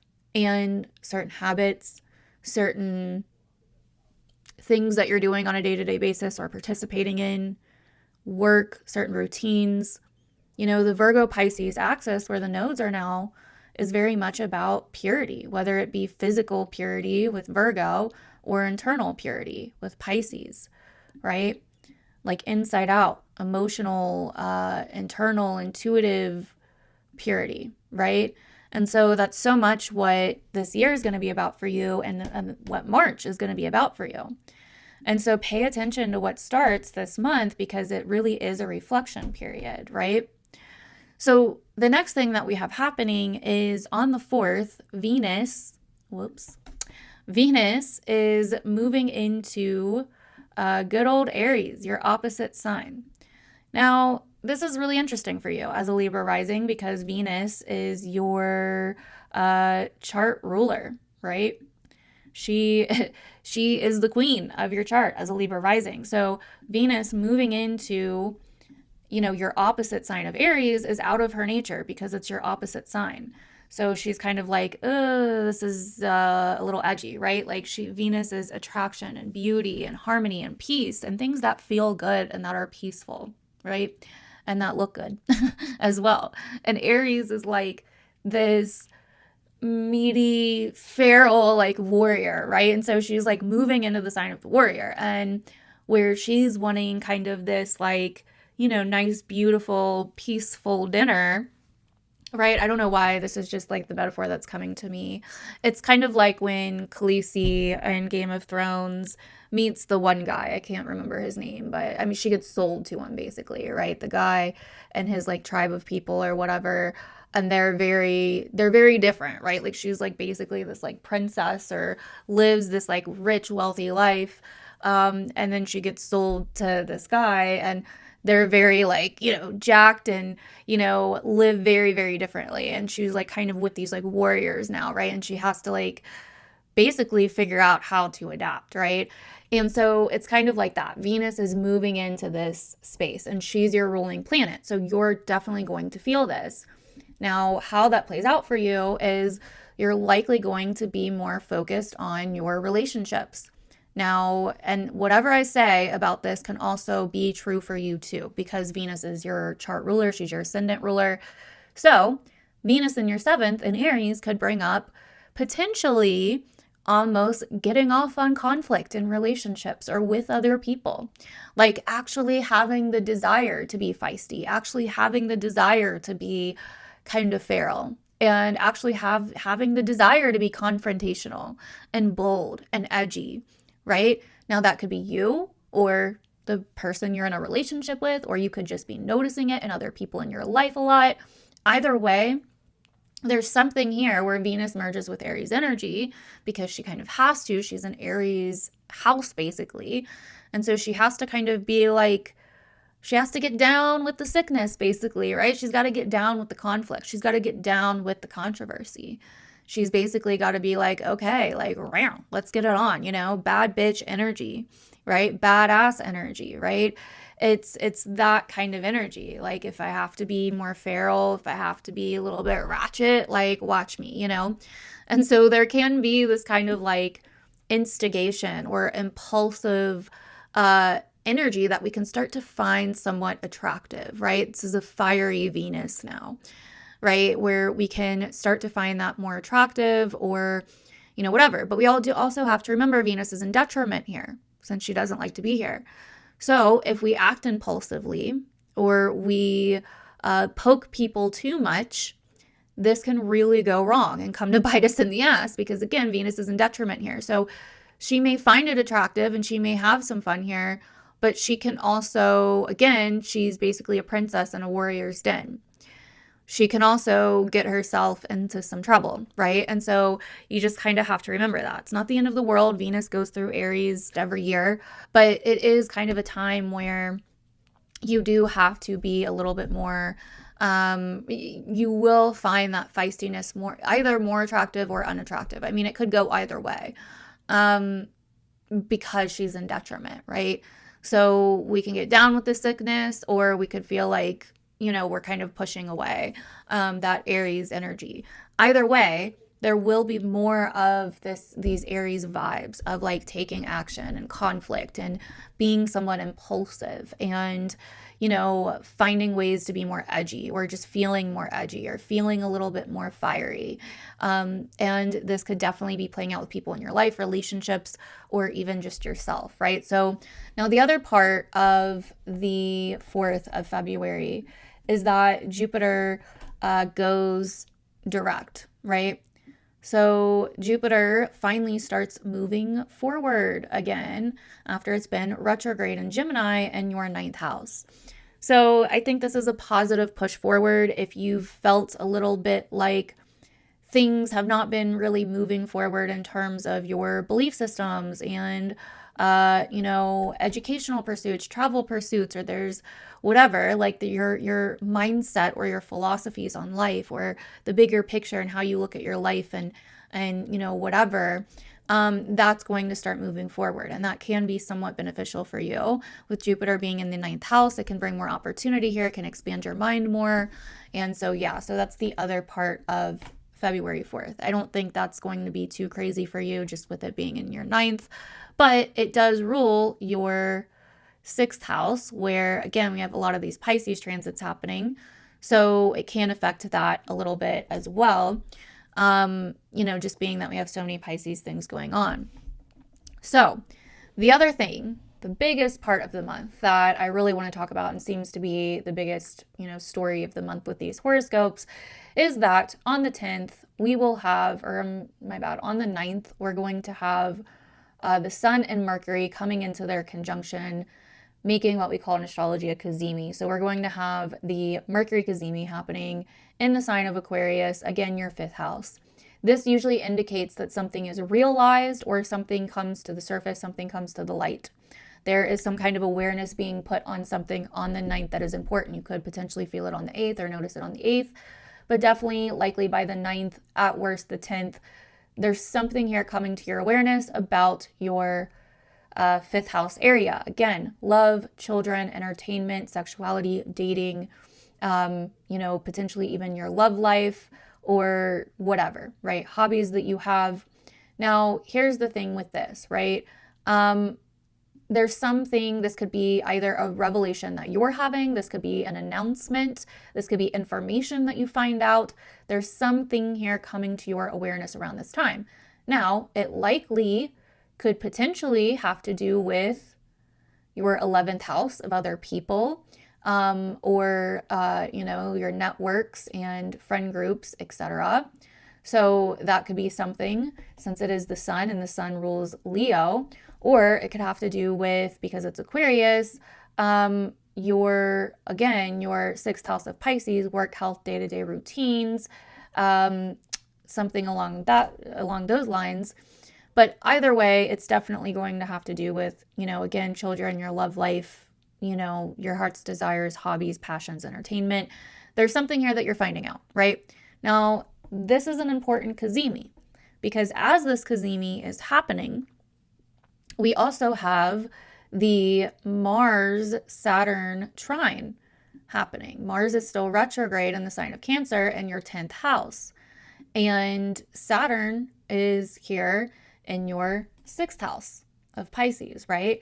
So this trine is happening. This water trine is happening. A trine is an easy flow of energy between these two planets, but they're both malefic planets, and Mars is in fall in Cancer, which is why we've been seeing a hell of a lot of chaos since Mars has been retrograding in Cancer, basically happening like the first week of January, okay?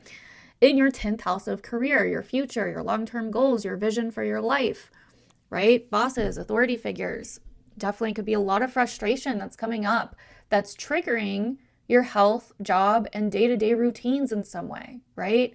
And so around this time, there's some kind of flow of energy happening here, conversation happening here, where these stresses or these tensions or these changes or these annoyances that you've been going through in terms of your career, your goals, your future, and what you want that to look like is definitely coming in to say, to kind of start something within your job, health, and day-to-day work routines, right? It's like, hey, if we want to deal with this, we need to get our shit together, basically trining Saturn. We need to get our shit together. We need to do it the wise way. We need to buckle down. Saturn and Pisces, I've been noticing, is like what you believe, you manifest. Like anything can be real. So many things that we didn't think were real actually are fucking real, if you haven't noticed in like the last year. So I feel like this is kind of like, hey, this is real. This is really happening. And we need to go about this in a mature way. This is going to involve some kind of emotional intelligence, emotional maturity, emotional wisdom, and some kind of change that's going on, right? Could be something like a delay or something like that. But it's really interesting because Saturn, right? Big Daddy Saturn also rules this Mercury cazimi, where this Mercury cazimi is happening. So this awareness that's coming in, or this revelation, realization, light bulb moment, or information, announcement, whatever's coming into our awareness around the 9th could also be somehow playing out in this Mars-Saturn trine. And that we're handling with emotional intelligence, or that we need, it's like something that it's like really annoying or frustrating or kicking up a lot of conflict in your career, but it's like, I have to let this go. Saturn and Pisces and then in the 6th house, I have to let this go. I have to forgive this, or I have to iron this out in a way, or deal with this maturely, or restructure my routines in some way to deal with this, or restructure how I've been going about things to deal with this, right? Now, the other big part about this, because it's not over, like I said, this is like the story of the month that I keep running into. The other big part about this is that right around that time as well, right after that, on the 10th, Mercury and the sun are going to start squaring Uranus. Okay? So here we have Mercury and the sun both start squaring Uranus on the 10th and the 11th. Okay, so both of them are squaring Uranus now. So this awareness comes in, this revelation comes in. It could lead to some big changes that need to be made, or some wisdom, some potentially, I mean, with Saturn involved, it could be hard or it could not be. It could be like cathartic, you know, it could be like, okay, I need to release this. I need to release this burden in some way, right? But it causes some big changes or potentially liberation, because Uranus can be liberating. And right as that's happening, the sun comes into the opposition with the moon as the full moon in Leo is happening, right? And also squaring Uranus. So whatever this is big. Okay, this is big. Could start on the 8th, but definitely from the 9th to the 12th, some kind of awareness starts peeking through, and it's like, oh, I realize this now, right? Or our minds get very clear about something, or we realize something, or some revelation comes in. We realize that in order to move forward, we have to make some changes or restructure some things, or let some things go, or be mature about something, etc. Or it's going to take longer than we thought, or something along those lines. And it's also potentially shaking some shit up or liberating us, one of the two, in terms of you for your 8th house, your finances, or other people's finances, or your partner's finances. Definitely could have something to do with your partner's finances, since Mars is involved. Okay, or what you and a partner share. Okay, if you don't have a partner, then scratch that. But maybe investments with another person, or a business partnership, or anything you share with other people. There's some kind of big change that's like, whoa, shit, okay. This is changing really quickly, but it's actually liberating us if we have the balls to see it. And like I said, starting this month, there's this kind of dual energy, right? Because we're going to have Aries energy starting, but then we're also going to have Pisces energy, and Leo energy. There's this energy of like forgiveness and flow and harmony and unity. And then there's also this energy of like being ballsy and having the balls to fucking take action and take life, like take life by the balls, not being scared of conflict. So that is basically the big story of the month. Now, again, that happens from the 9th to 12th, the lead up to the Leo full moon on the 12th. And then on the 18th, the sun will move into Pisces, where it will be Pisces season, and there will be even more of a focus on your 6th house of work, health, and day-to-day routines. And then on the 23rd, Mars finally moves direct and out of retrograde. It will no longer be retrograding. So Mars will finally start moving forward. And by that time, I think you're getting very clear, as Mars is going to be trining Mercury. I think you're getting very clear on what you need to do moving forward in your career, or how to handle a situation in your career, goals, future, authority figures, etc. So then we will have, after that, on the 27th, the Pisces new moon happening in your 6th house. Again, work, health, and day-to-day routines and maintenance. So that will be a new chapter starting there. And that is basically February. So let me know down below, Libra risings, how you are feeling. I'm a Libra sun, not a Libra rising though, but I am a Libra sun. So I got a lot going on in Libra too. But let me know how you're feeling about this month. If you feel like you have an inkling about what some of this stuff could be about, definitely let me know down below. I want to hear about it. Come back and update me throughout the month. I really want to know what happens around that Leo full moon. I'll be doing a separate video going even deeper into that. So definitely make sure to watch that video and come back. Also, comment down below, sexy Libra rising, if you are still here and watch this whole horoscope. I appreciate you. Thank you guys so much for watching, and I will see you guys in the next one. Bye. Alrighty, Scorpio risings, welcome to your horoscope for February and the month ahead. This is just kind of a somewhat brief, like 20-minute overview of what is coming for the month and the major story of the month, I think, for you as a Scorpio rising. Make sure you tune into the Leo full moon video though, because it's going to be a lot more in depth on this upcoming Leo full moon, which I do think is kind of the bigger story of the month here. So with that being said, Scorpio risings, this month is definitely very, very much about your fourth house sector as it is Aquarius season. We're also going to be talking a lot about your fifth house as well, and your 10th house and some of your other houses. But basically, with it being Aquarius season, being in your fourth house, this is a time of the year where you may be feeling a little bit more introverted. You may be feeling more focused on your roots, your personal life, your private life, whatever's going on there, especially by the end of January. We've had a ton of Pluto transits, really starting to see, that Pluto and Aquarius energy forming as a lot of the transits we had going across Pluto, really probably bringing up a lot of deep personal situations or topics or issues to do with home and family and your personal life. And so you likely are feeling that moving into Aquarius season. It is a time of year where you could feel like you are just wanting to hibernate a little bit. I mean, this is the bottom of the chart, right? This is the literal bottom, darkest place of the chart. This is your nest, okay? This is also your past, your ancestry, the bones of your life, right? So if you're feeling a little off, that could be why. It's like, what do you need to get together or systemize, make easier, or progress in your personal life, or even in your mind about your personal life, especially with Aquarius being air sign.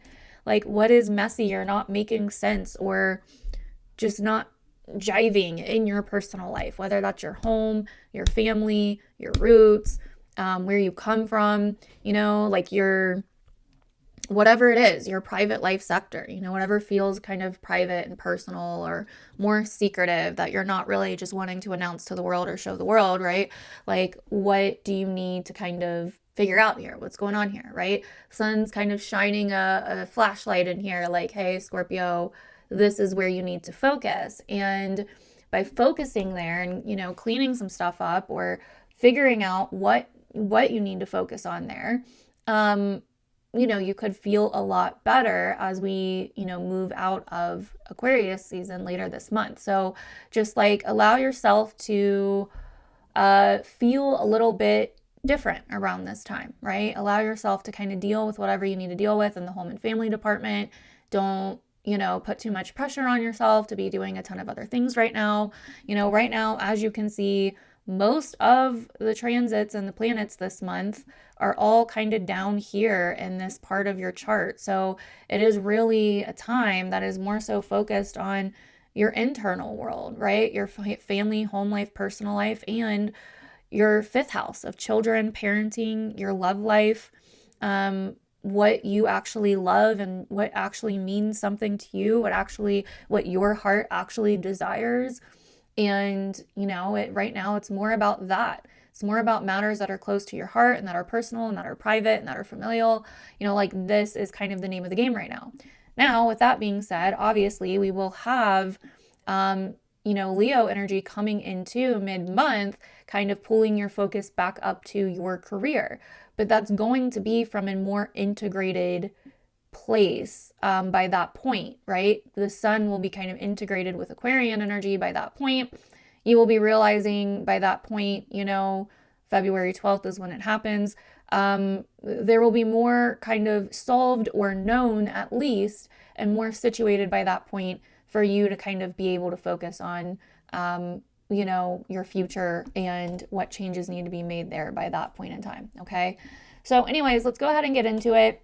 We basically have the first few days of the month, the first till the third, I would say. We have the Venus-Neptune node conjunction happening in Pisces in your fifth house. And this is really kind of bringing up a large topic, a large topic for the next few months, a story that's starting here that's going to start unraveling for the next few months. So if you miss it right away, it's okay. It's probably going to be a little bit mysterious, vague, subtle at first. But whatever happens these first few days of the month is interesting. You may get a preview, you may miss it, you may see it.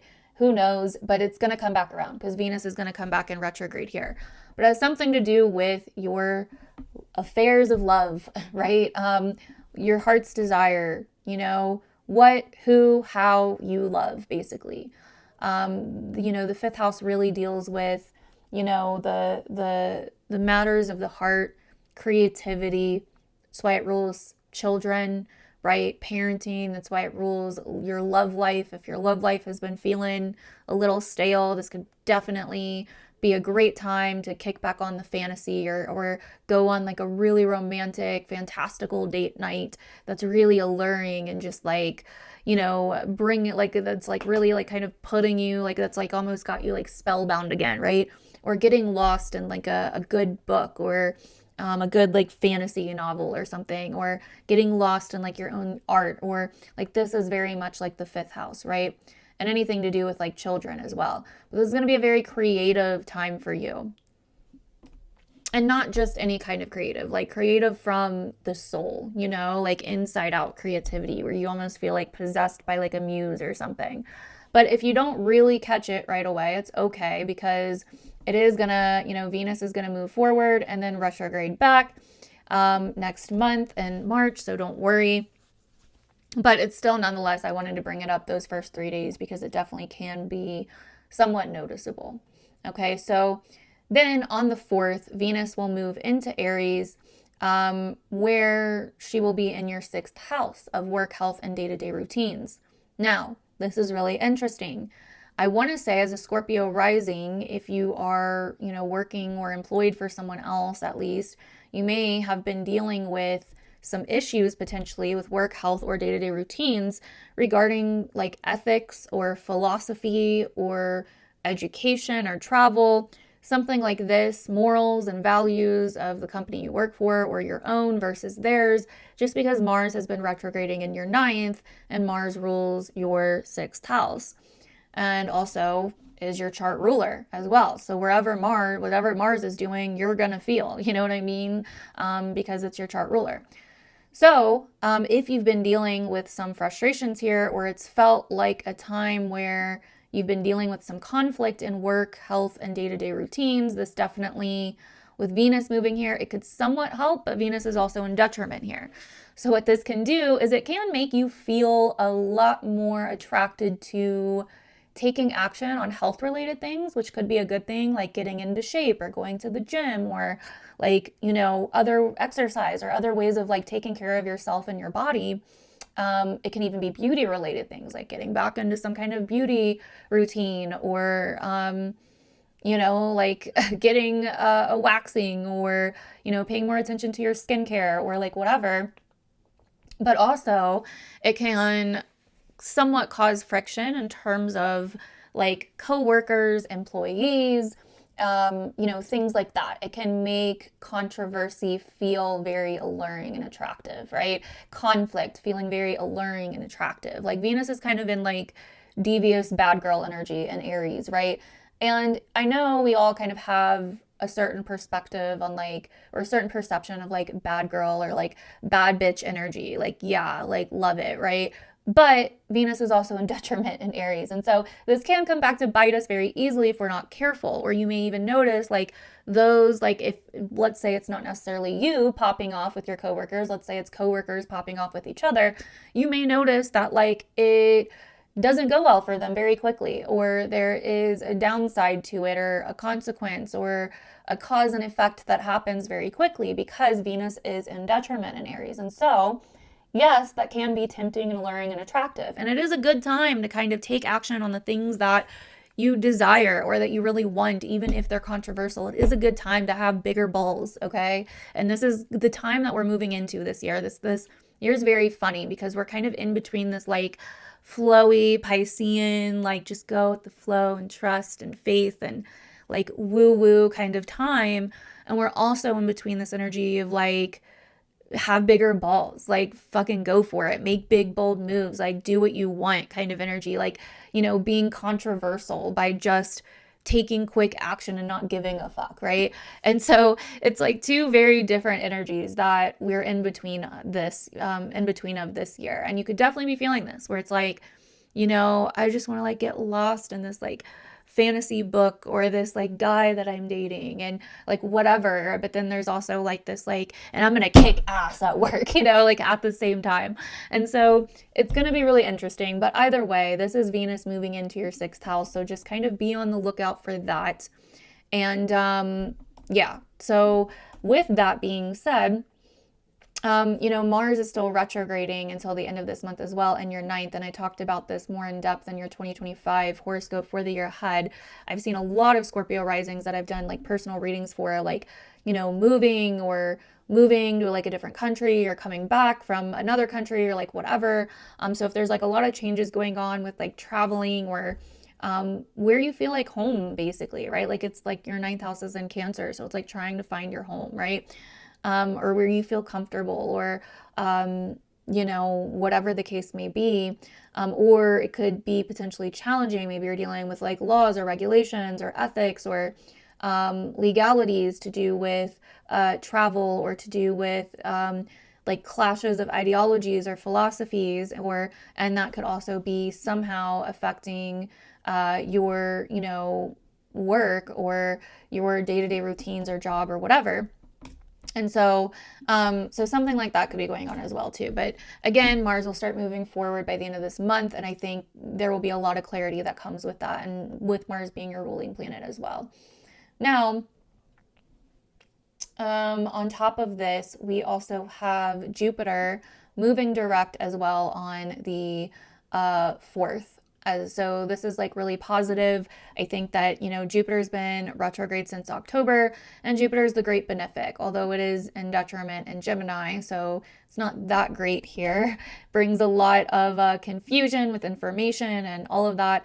But nonetheless, it will be moving direct, which can feel like a little bit of a positive boost of forward momentum happening in your 8th house of finances, other people's money that you share, investments, resources, how you build your wealth, and those that you share your wealth and energy with. And so there could be a positive boost in momentum happening there, more opportunity happening there once, you know, Jupiter goes direct on the 4th. Now, the big story of the month really is on the 9th, we are going to have first happening the Sun Mercury Cazimi, happening again in your 4th house of home, family, and your private life, okay? So there's something coming to light here. The Mercury Cazimi brings something to your awareness. That could be from you or another person, with it being in your 4th house. It could be a family member, or it could be about your family or your house or your living situation, or even the past, with it being the 4th. The 4th is also very connected to the past. But either way, there's something coming into awareness around the 9th, okay? It could be the 8th, could be like a day or so off, but either way, there's some kind of revelation, announcement, news, realization, something coming into the awareness, or some situation happening that's like kind of coming into being here, right? Or maybe something that already did happen that's finally being revealed, who knows? But there's something happening here. There's some kind of revelation or some kind of new awareness about a situation, right? Now, on top of that, right around that time as well, on the 9th, Mars and Saturn come into their trine. Now, this is very interesting. Again, Saturn's in your 5th house of children, love, romance, and, you know, your hobbies and all of that. And Mars is in your 9th house of travel, educational pursuits. And so this is really interesting. It's like whatever conflict you've been having here, okay, in terms of home, travel, you know, feeling safe in the world, educational pursuits, laws, legalities, ethics, you know, whatever issues, changes, or conflicts that you may have been having here, it is somehow, Mars is somehow having a conversation with Saturn in your 5th house. And so there's some kind of connection to, like, you know, children or what you desire or what you want. And what it looks like to me is like we need to be patient and emotionally mature about something, okay? There is something coming in where it's like we need to be wise, we need to be emotionally intelligent here, we need to be patient. Maybe there's a delay, but it somehow ends up being for the better, or it somehow ends up being, or it's even something like, it's like, I need to let this go. It could even be something where it's like, I need to let this go, or I'm no longer going to let this instigate me. or I'm no longer gonna completely, put my energy towards this anymore, or I'm releasing something. Something like that could be coming up around this time. Now, the other part about this that's really interesting is that right after this, Mercury and the sun start to square Uranus, okay?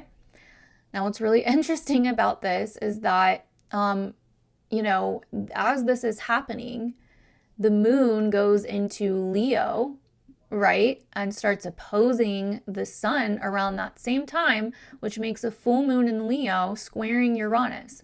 So we have Mercury and the sun getting together, and Mercury is giving information to the sun that is being blasted to light, right? There's information coming to light about something. There's something becoming known. Boom, right? Then we have Mars having a conversation with Saturn and water signs, and Mars has been having difficulty in Cancer and making things very hard in Cancer, or at least more difficult or edgy or frustrating in Cancer. But now it's like talking to Saturn, and Saturn's like, okay, like you need to slow down, or you need to be more patient, or if you want to deal with this, you have to do it maturely, in some way, shape, or form, right? And Saturn is connected to all of this because Saturn rules Aquarius, where this Mercury cazimi happens, okay? And what's also interesting is that the moon rules Cancer, where Mars is trining Saturn, right? And so it's like these events of like the Mercury Sun cazimi, right? Squaring Uranus, and then Mars and Saturn trining, and then the full moon happening, all happen from the 9th to the 12th, right? And it's like they're all kind of connected in some way, somehow, okay? And so it's like we're realizing something. There's some kind of new information coming in. It's leading to a huge aha moment. And then that starts squaring Uranus in your 7th house, which leads to some kind of big change or shakeup in your relationships, or some kind of radical new situation, change, shift, or liberating shift even in your relationships. And with your career, reputation, public image, and it also leads to you being authentic and taking the spotlight for some reason or another, putting yourself out there, or putting your own authentic light out there, authentic self out there for some reason or another. Okay.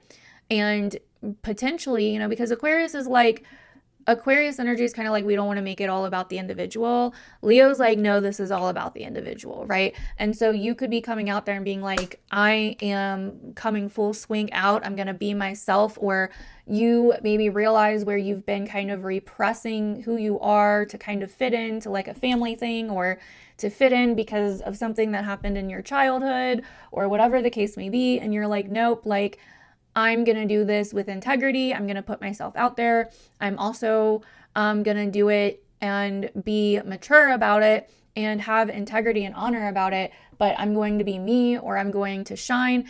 And I don't care if other people don't like it, or I don't care if, people think it's weird or it somehow shakes up other relationships. And if it does end other relationships, then maybe that just means it liberates me from them.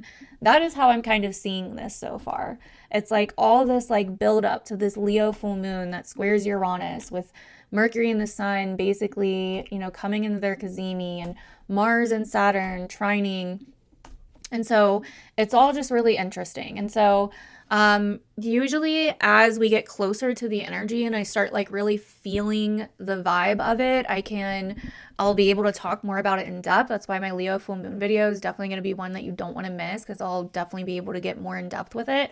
But that is what I'm noticing right now. If you have any idea of what this could all be about, let me know down below. So with that being said, the next big thing happening is the sun moves into Pisces on the 18th, making it Pisces season. And that will be where you are definitely more focused on your 5th house matters of children, your heart's desires, your creativities, your love life, the things that make you feel good or that entertain you and that kind of like allow you to kind of be in your own little world.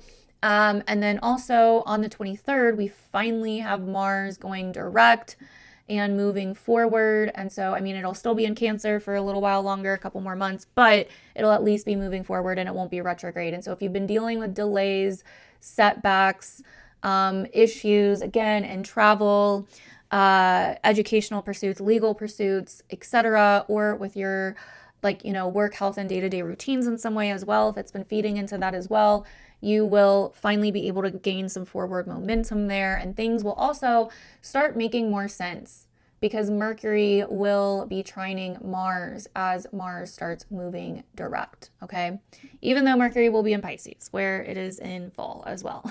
But I think that overall it'll be like, oh, I see why this needed to happen. Maybe it doesn't make complete logical sense, but maybe it's more of like an intuitive feeling of like, I just needed to let go, or I needed to trust the process or something like that, right? Some kind of like woo-woo shit like that. But basically, then on the 27th, we're going to have the Pisces new moon, which I'll do a video on. Again, kind of starting a new chapter in, this whole fifth house area that I've been kind of talking about already. So basically, that is what I'm seeing for you, Scorpio rising. Let me know down below if this was helpful. And if you watched this whole thing, comment down below, sexy Scorpio rising, so I am aware. Thank you guys so much. I really, really appreciate your support. And let me know again how it resonates, how you could see a lot of these things happening in your life. I would really love to hear your feedback. And I will see you guys in the next one. Bye. Alrighty. Hello, Sagittarius risings. Welcome to your horoscope for February, for the month ahead. I hope you guys are doing well. If you missed the beginning, I am not editing this video, and I'm also going to be sharing my screen so we can kind of go over it and dissect the chart here and go over the general themes I see for you for the month ahead. We're also going to go in a lot deeper once I get to the Leo full moon video, so make sure you're watching for that as well. But basically, this month for you is Aquarius season. It's Aquarius season for everybody actually, but it's for you in particular, your third house. And your third house basically deals with like a lot of random stuff. Sometimes it can be a little bit hard to spot when you're in your third house season, but generally speaking, you could be a little bit more focused on your community or environment or what is going on close to home. So whereas maybe you are usually focused on, I don't know, like what's going on in the world, or you had been for several months, or had been more focused on like, bigger topics or bigger ideals or bigger things going on. Like the third house season can really kind of pull you back down to earth and allow you to kind of focus on what's going on right here, right now, what's going on around me, what's going on in my neighborhood, what's going on in my community, what's going on in my town. Maybe you venture out and go to places around you a little bit more. Maybe you're hanging out with friends more around this time. Maybe you're more focused on, events going on around you or different, little things that you're doing, like going shopping with a friend or going on a lunch date or, like little things like that, or discovering even like new places around you, right?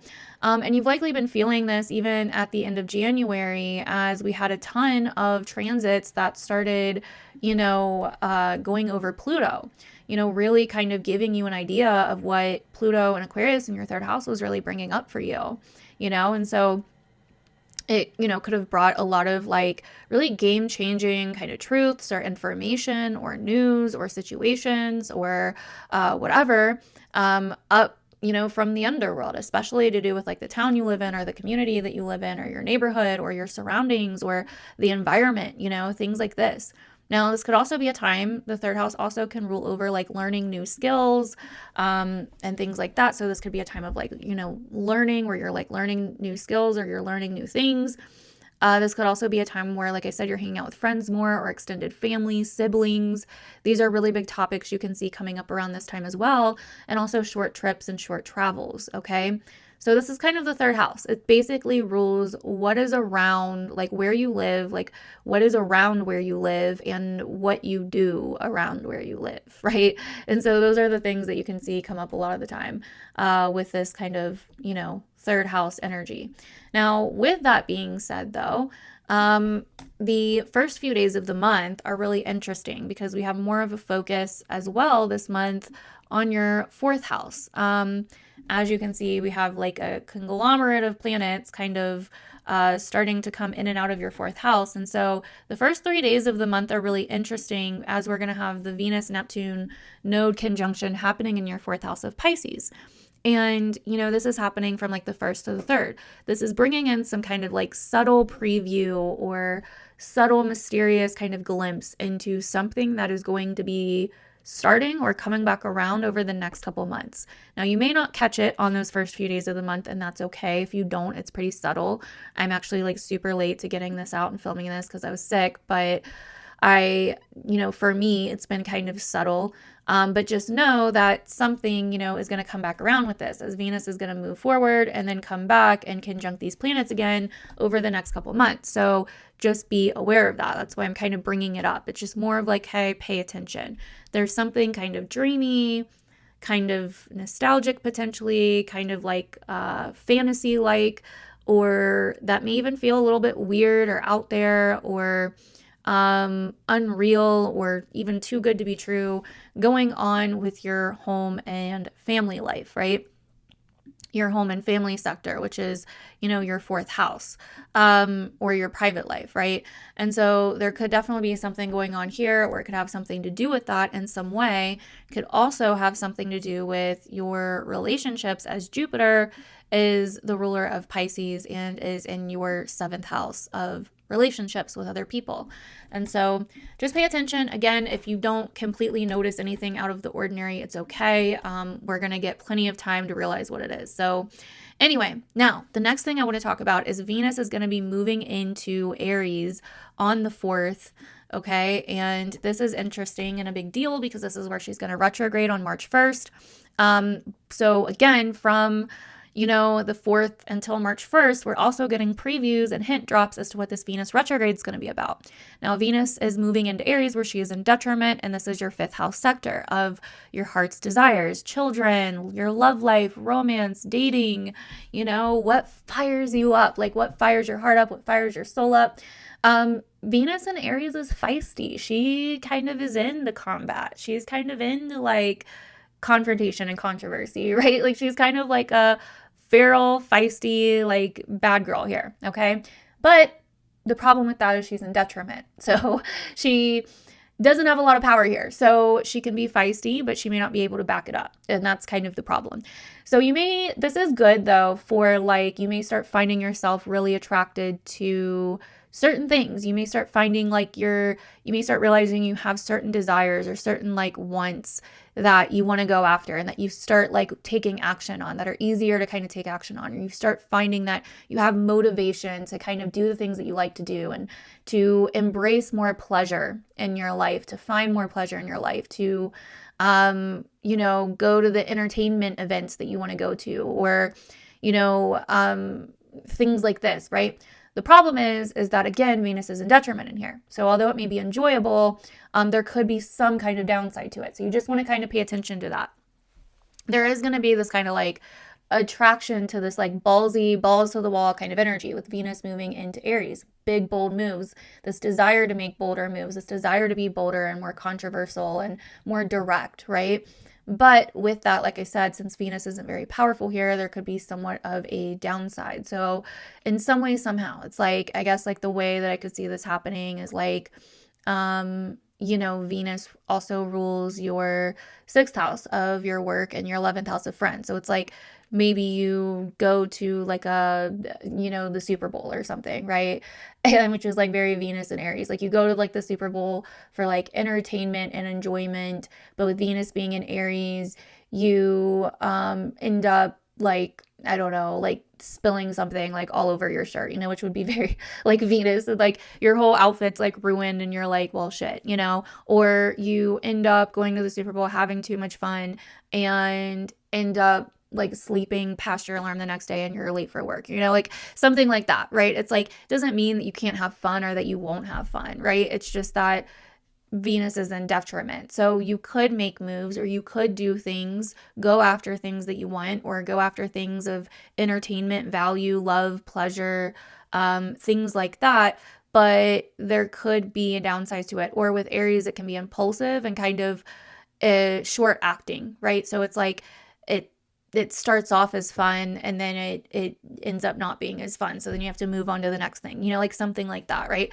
So you just kind of want to watch for that kind of energy with Venus and Aries. It's not too crazy, so don't worry. But she is going to go retrograde March 1st and come back through this part. So whatever it is that you're doing here, you may come back to in some way or another, right?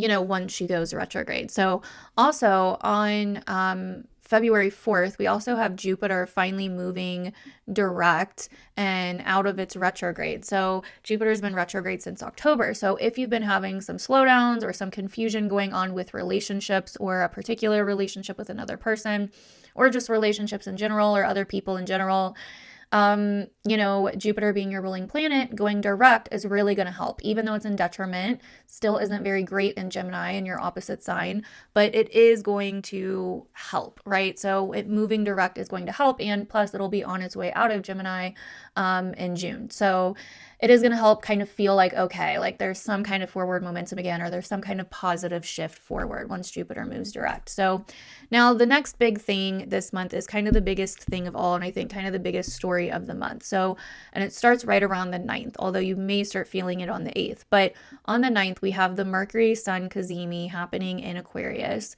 in your 3rd house again, which I already explained. So the Mercury Sun Cazimi brings some kind of something to the surface. It points our awareness to something. This can be some kind of epiphany, some kind of revelation, or some kind of situation that pops up that all of a sudden we're now aware of, some kind of information coming up, some kind of mental shift, some kind of refocus, some kind of announcement, some kind of news, some kind of important conversation that changes our minds about something, but it usually shifts our minds about something, whatever it is. Like Mercury is basically giving the sun a message to make us aware of right around the 9th, okay?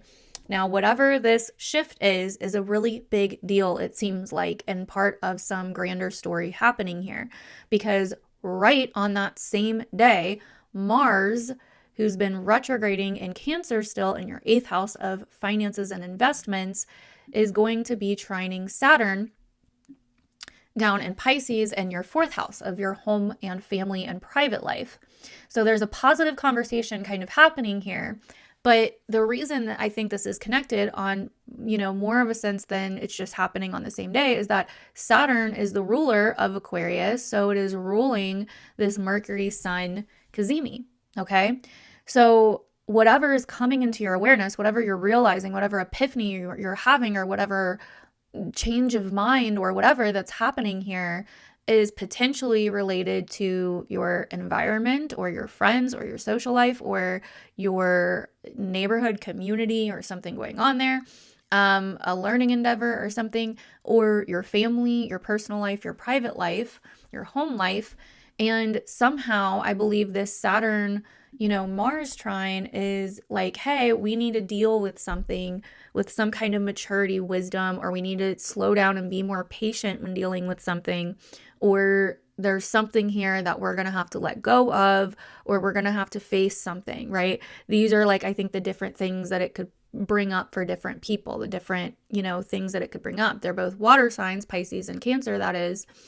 So this is something emotional that we're either having to face or that we're coming back to and realizing, or some kind of old emotional burden that we're facing. Mars is still retrograde, so it's retrograding back and hitting Saturn, trining Saturn, and it's like, or we're forgiving something or we're letting go of something, but either way, it's like something here is happening right around the 9th that's really interesting. Now, the reason why it's interesting is the very next day on the 10th, Mercury and the Sun begin to square Uranus in your 6th house of Taurus, of your work, health, and day-to-day routines. Okay, so whatever this revelation is, or whatever news this is, or whatever mind change this is, or whatever comes in to our awareness is shaking things up and potentially a little bit controversial or rebellious. It's also something we're having to face maturely, or deal with maturely, or deal with some kind of emotional intelligence and wisdom.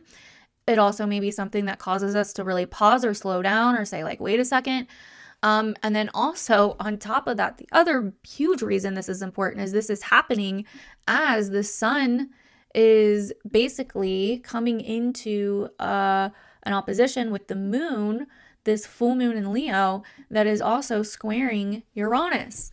And so this is a really crazy few days. And the sun down here in Aquarius coming into this Mercury Cazimi rules Leo. Okay.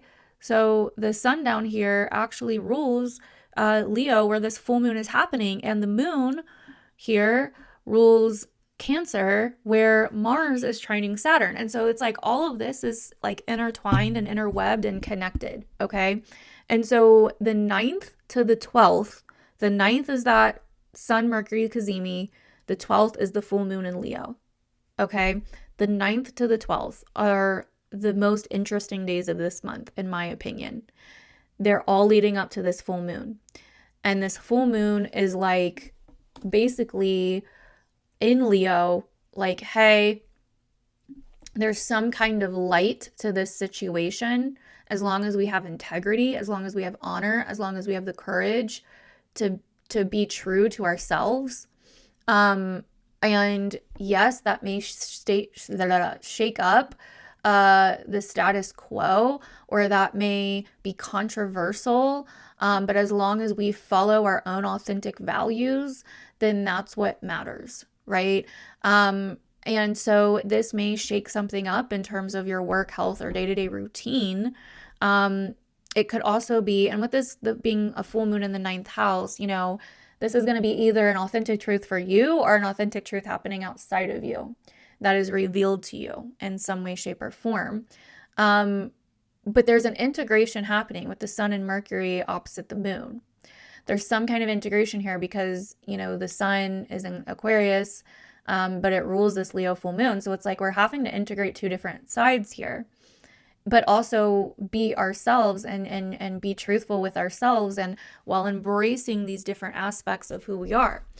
But for some of you, this could be like, you know, I could also see this with this being the 3rd and 9th house. The 3rd and 9th house also many times deals with like opinions and beliefs. So this could also be like, you know, you kind of going along with something, Aquarius, or potentially censoring what you think or feel about something, or censoring your opinions. And then the Leo full moon comes and it's like, actually, I'm going to speak my truth, or I need to speak my truth, or I need to show my truth, or I need to embody my truth. Or it could be, it could be something like that, right? The Leo full moon can, in the 9th, you know, the 9th house can also be like educational pursuits, authority figures, legalities, legal systems, travel pursuits, you know, where you feel your meaning and purpose is in the world. I think that could be really big too. And how that contradicts or conflicts with, or could potentially causes a certain liberation. You know, Uranus can be very liberating, or a certain wake-up call in terms of your job or your day-to-day health, or, you know, routines in some way, and where that may need to change to accommodate whatever huge shift is happening here. Okay, because this feels pretty big, whatever this is. So that's what I think is the most interesting part of February, and that's the Leo full moon, right? And I'm going to do a deeper video on that too, like I said, so just be on the lookout when that happens. But basically, after that, the month cools down some. The sun will move into Pisces, and Pisces season will begin. You'll start focusing more on your internal life, your private life, your personal life. That will be a huge, huge focus as you move into March. And then Mars will finally move direct after it's been retrograding since mid-December of 2024. So Mars will finally be moving direct on February 23rd in your 8th house of Cancer, finally bringing some forward momentum instead of all the delays and setbacks in your finances, investments, and potential bonds with other people, either financially, energetically, or, you know, via resources in some way. There's been a lot of shakeup, controversy, etc. happening here with Mars retrograde here. So that will finally move forward February 23rd and feel a lot better and probably bring some clarity with it. And then on the 27th, we have the Pisces new moon, again in your 4th house of your home, family, private life, and personal life, starting kind of a new chapter there on February 27th. So that is what I'm seeing for the month ahead for you, Sagittarius rising. Let me know down below if that resonated. And if you're still here, make sure to comment down below, sexy Sag rising, so I know that you watched your whole horoscope, and let me know how it resonated. If you have any idea what some of these events could be about this month, definitely let me know down below. I'd love to hear your feedback, and make sure to update me on what they end up being. So I will see you guys in the next one. Bye. Capricorn risings, welcome to your February 2025 horoscope for the month ahead. This is a overview of some of the bigger transits and the bigger story that I think is brewing here for you this month. So hopefully it's helpful. If you missed the beginning, I am coming down from being sick, and I'm going to be doing this a little bit differently. I'm not going to really be editing it that much because your girl just ain't got time. Okay, so I hope that's okay. Just chill out with me, and let's talk about what's coming for you in February and what I think some of the bigger story is of this month for you. Okay, so basically I'm going to share my screen here, and as you likely know, we are in Aquarius season, which is your 2nd house sector. Okay, so this is about your resources, your finances, your money, right? The things that you own, your assets, right? And so this is a time with the sun traveling through Aquarius season where you are really focused on this area of life. And you likely notice this towards the end of January with us having a ton of transits moving across Pluto. You probably got some really, really good ideas of what this Pluto and Aquarius transit's going to be about for you as a Capricorn rising, with some of those transits happening through Pluto in the 2nd half of January, really kind of bringing up, you know, 2nd house topics, 2nd house themes, right? And so Pluto's really, really kind of changing the game here in terms of your resources, in terms of your wealth, and really teaching you how to be resourceful and how to find your power here and where you're lacking power in this area, right? And so on top of that, though, there's really just like a focus this month on this area of your life. And with Saturn being your ruler and the ruler of Aquarius kind of being in your 3rd house of Pisces, there's also kind of this focus on your 3rd house where there's this focus on like community, extended family, siblings, but also maybe learning new skill sets or communication or, you know, being more involved in your environment in some way or something along those lines, or creative pursuits. So it's kind of the name of the game with Aquarius season, right? So the first few months we have the first few days we have of the month, we have the Venus-Neptune node conjunction happening from about the 1st to the 3rd. And this is really interesting, okay? It's bringing up something that may be a little bit subtle, maybe not, could just depend, to do with your 3rd house sector and to do with, again, this 3rd house energy of your local environment, extended family, siblings, the things around you, the things around where you live, your community, your town, things going on there, right? On an everyday basis, your here and now, your surroundings, right? Also creative projects, skills, potentially friends and events going on in your city, hometown, etc., right? Short travels and trips as well. So it could be kind of pointing you to this area in some way, especially the first few days of the month. Now, if you don't notice it or don't see something coming up, it's fine, because Venus is going to retrograde back here in the next few months. This is just the start of a story that's kind of being laid out here, so don't worry if you don't notice it right away. The next thing kind of happening this month that I wanted to talk about is Venus is moving into Aries, into your 4th house sector, where she will start retrograding in March, okay? Now, this is really interesting. Venus is in detriment here. So this could, unfortunately, at first, there's like positives and negatives to this, right? It's kind of subjective. It just really depends on how you are dealing with it, but it likely is going to involve your relationships as well, since Mars rules Aries and Mars is in your 7th house. So that's something else to really pay attention to.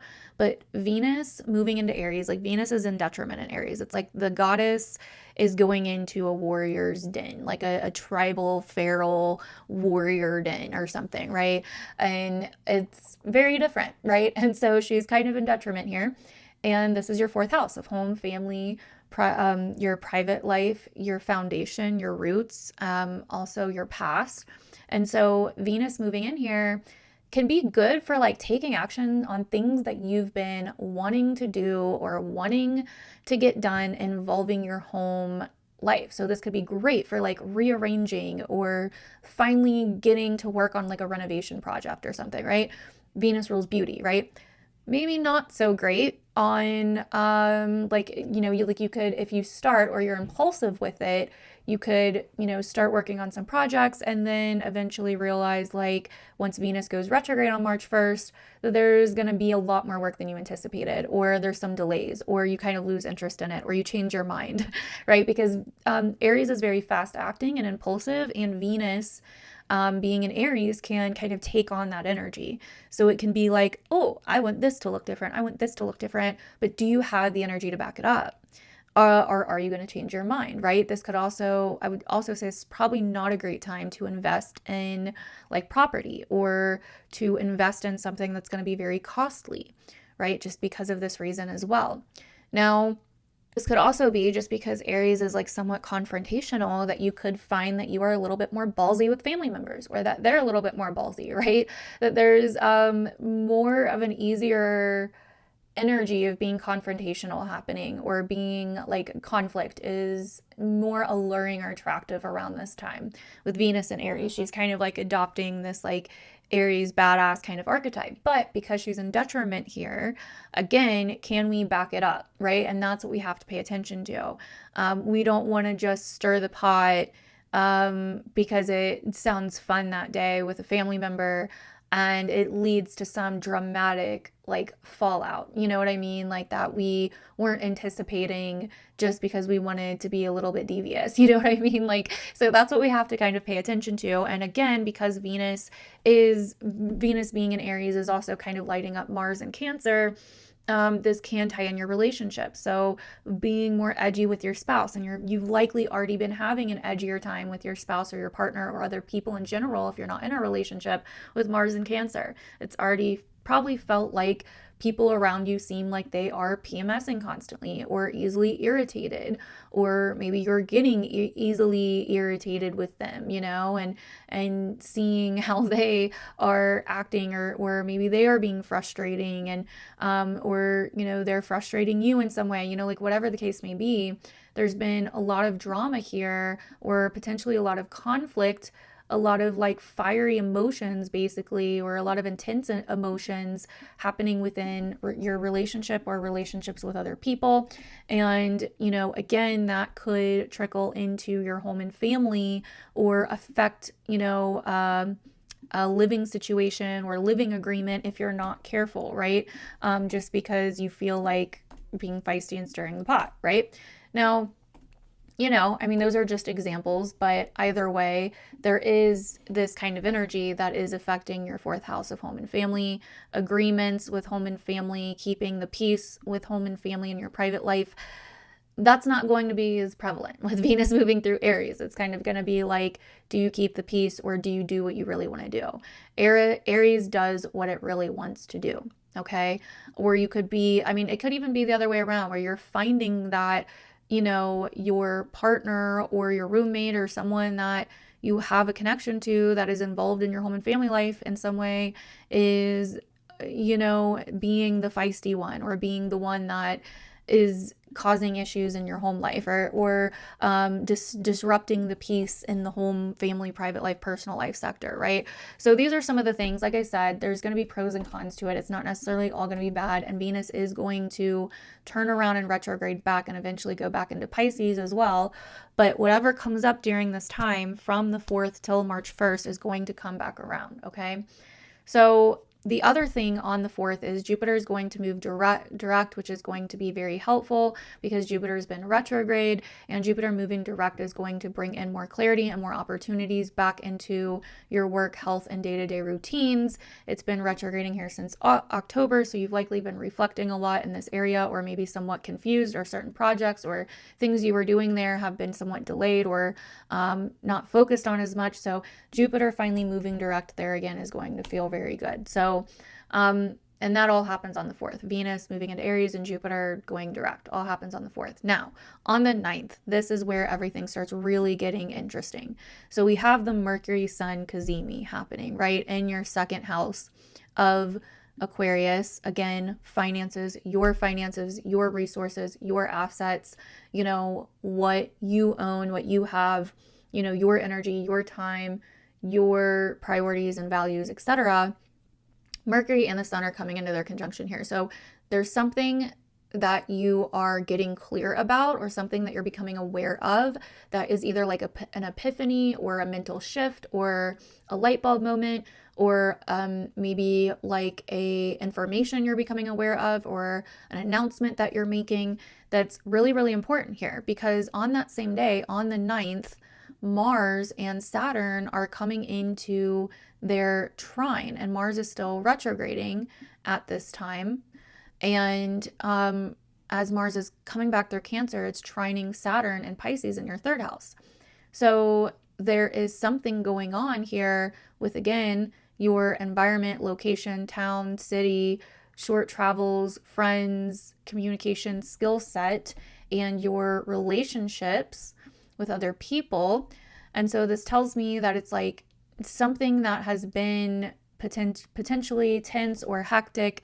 With Mars here is trining Saturn, and Saturn's like, okay, we need to deal with this maturely. We need to deal with this with emotional maturity. We need to deal with this with patience, or we need to let this go, or we need to drive it back, or redo this, or change this, or face this, or release this in some way. These could be the different ways that this trine could play out. And the reason this is also important is because in the following days, Mercury and the Sun are going to square Uranus right at the same time that they're coming into a full moon with the Leo full moon, okay? Which is also going to square Uranus and Taurus in your 5th house of dating, your love life, children, entertainment, things that you want and desire, and the Leo full moon happening in your 8th house of your finances and investments and what you share with other people.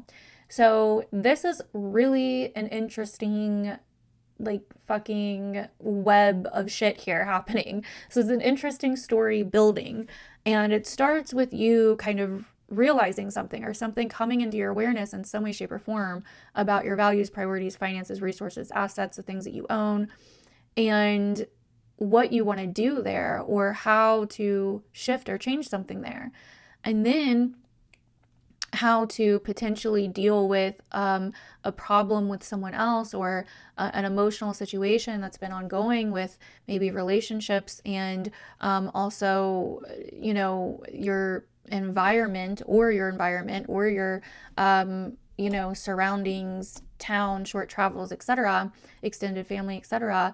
And then it feels kind of like, holy shit, this is going to shift things or change things or upgrade things in a big way, with potentially what you want, or maybe your love life or children, or something that you desire, something that you take pleasure or entertainment in. And that clarity is also leading to a huge, just massive aha moment in terms of what you want to do financially, or even how your finances are shared with your partner here, since the moon rules your 7th house. So, or even your partner's finances. And so there's some kind of huge financial integration, revelation, or even culmination point happening here with other people's money, or, resources that are shared in a relationship in some way, and liberating yourself from something, while also making the mature decision to potentially face something, let go of something, or just be mature about something, dealing with all of it. So that's really, really interesting to me. If you are, if you're still here and you're listening to this, let me know down below, Capricorn, if you have any idea what all this could be building to or talking about, I really would love to know. I'm going to do a Leo full moon video where I'm going to go in deeper in that video anyway, and I'll be feeling more of the energy because it'll be closer to that time period.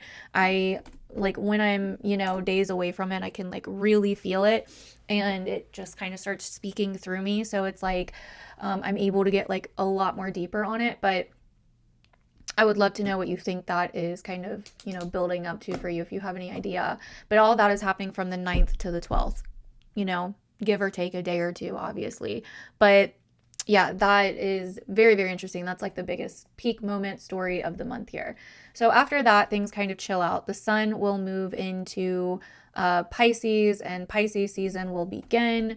Again, this focus on your third house of your environment, community, town, neighborhood, and things going on there, short travels, extended family, siblings, cousins, relatives, neighbors, anything, you know, going on in this area, and potentially learning skill sets, communication, you know, all of that. So then on the 23rd, we're going to have Mars finally moving forward, and that is going to definitely probably be a fresh air for you with it finally moving forward in your 7th house. So whatever you've been going back to with relationships or with other people over the last few months, you're finally no longer going back.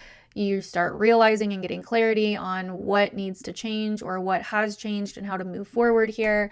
So that is definitely going to be helpful on the 23rd.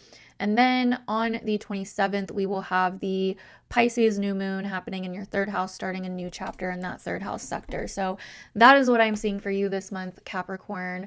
Let me know down below if this resonated with you. If you're still here, comment down below, sexy Capricorn rising, and let me know you made it this far. I appreciate you guys. I would really, really love to know what you think this month is kind of talking about for you. You know, like, what do you think the story is about here? I'd love to hear your feedback.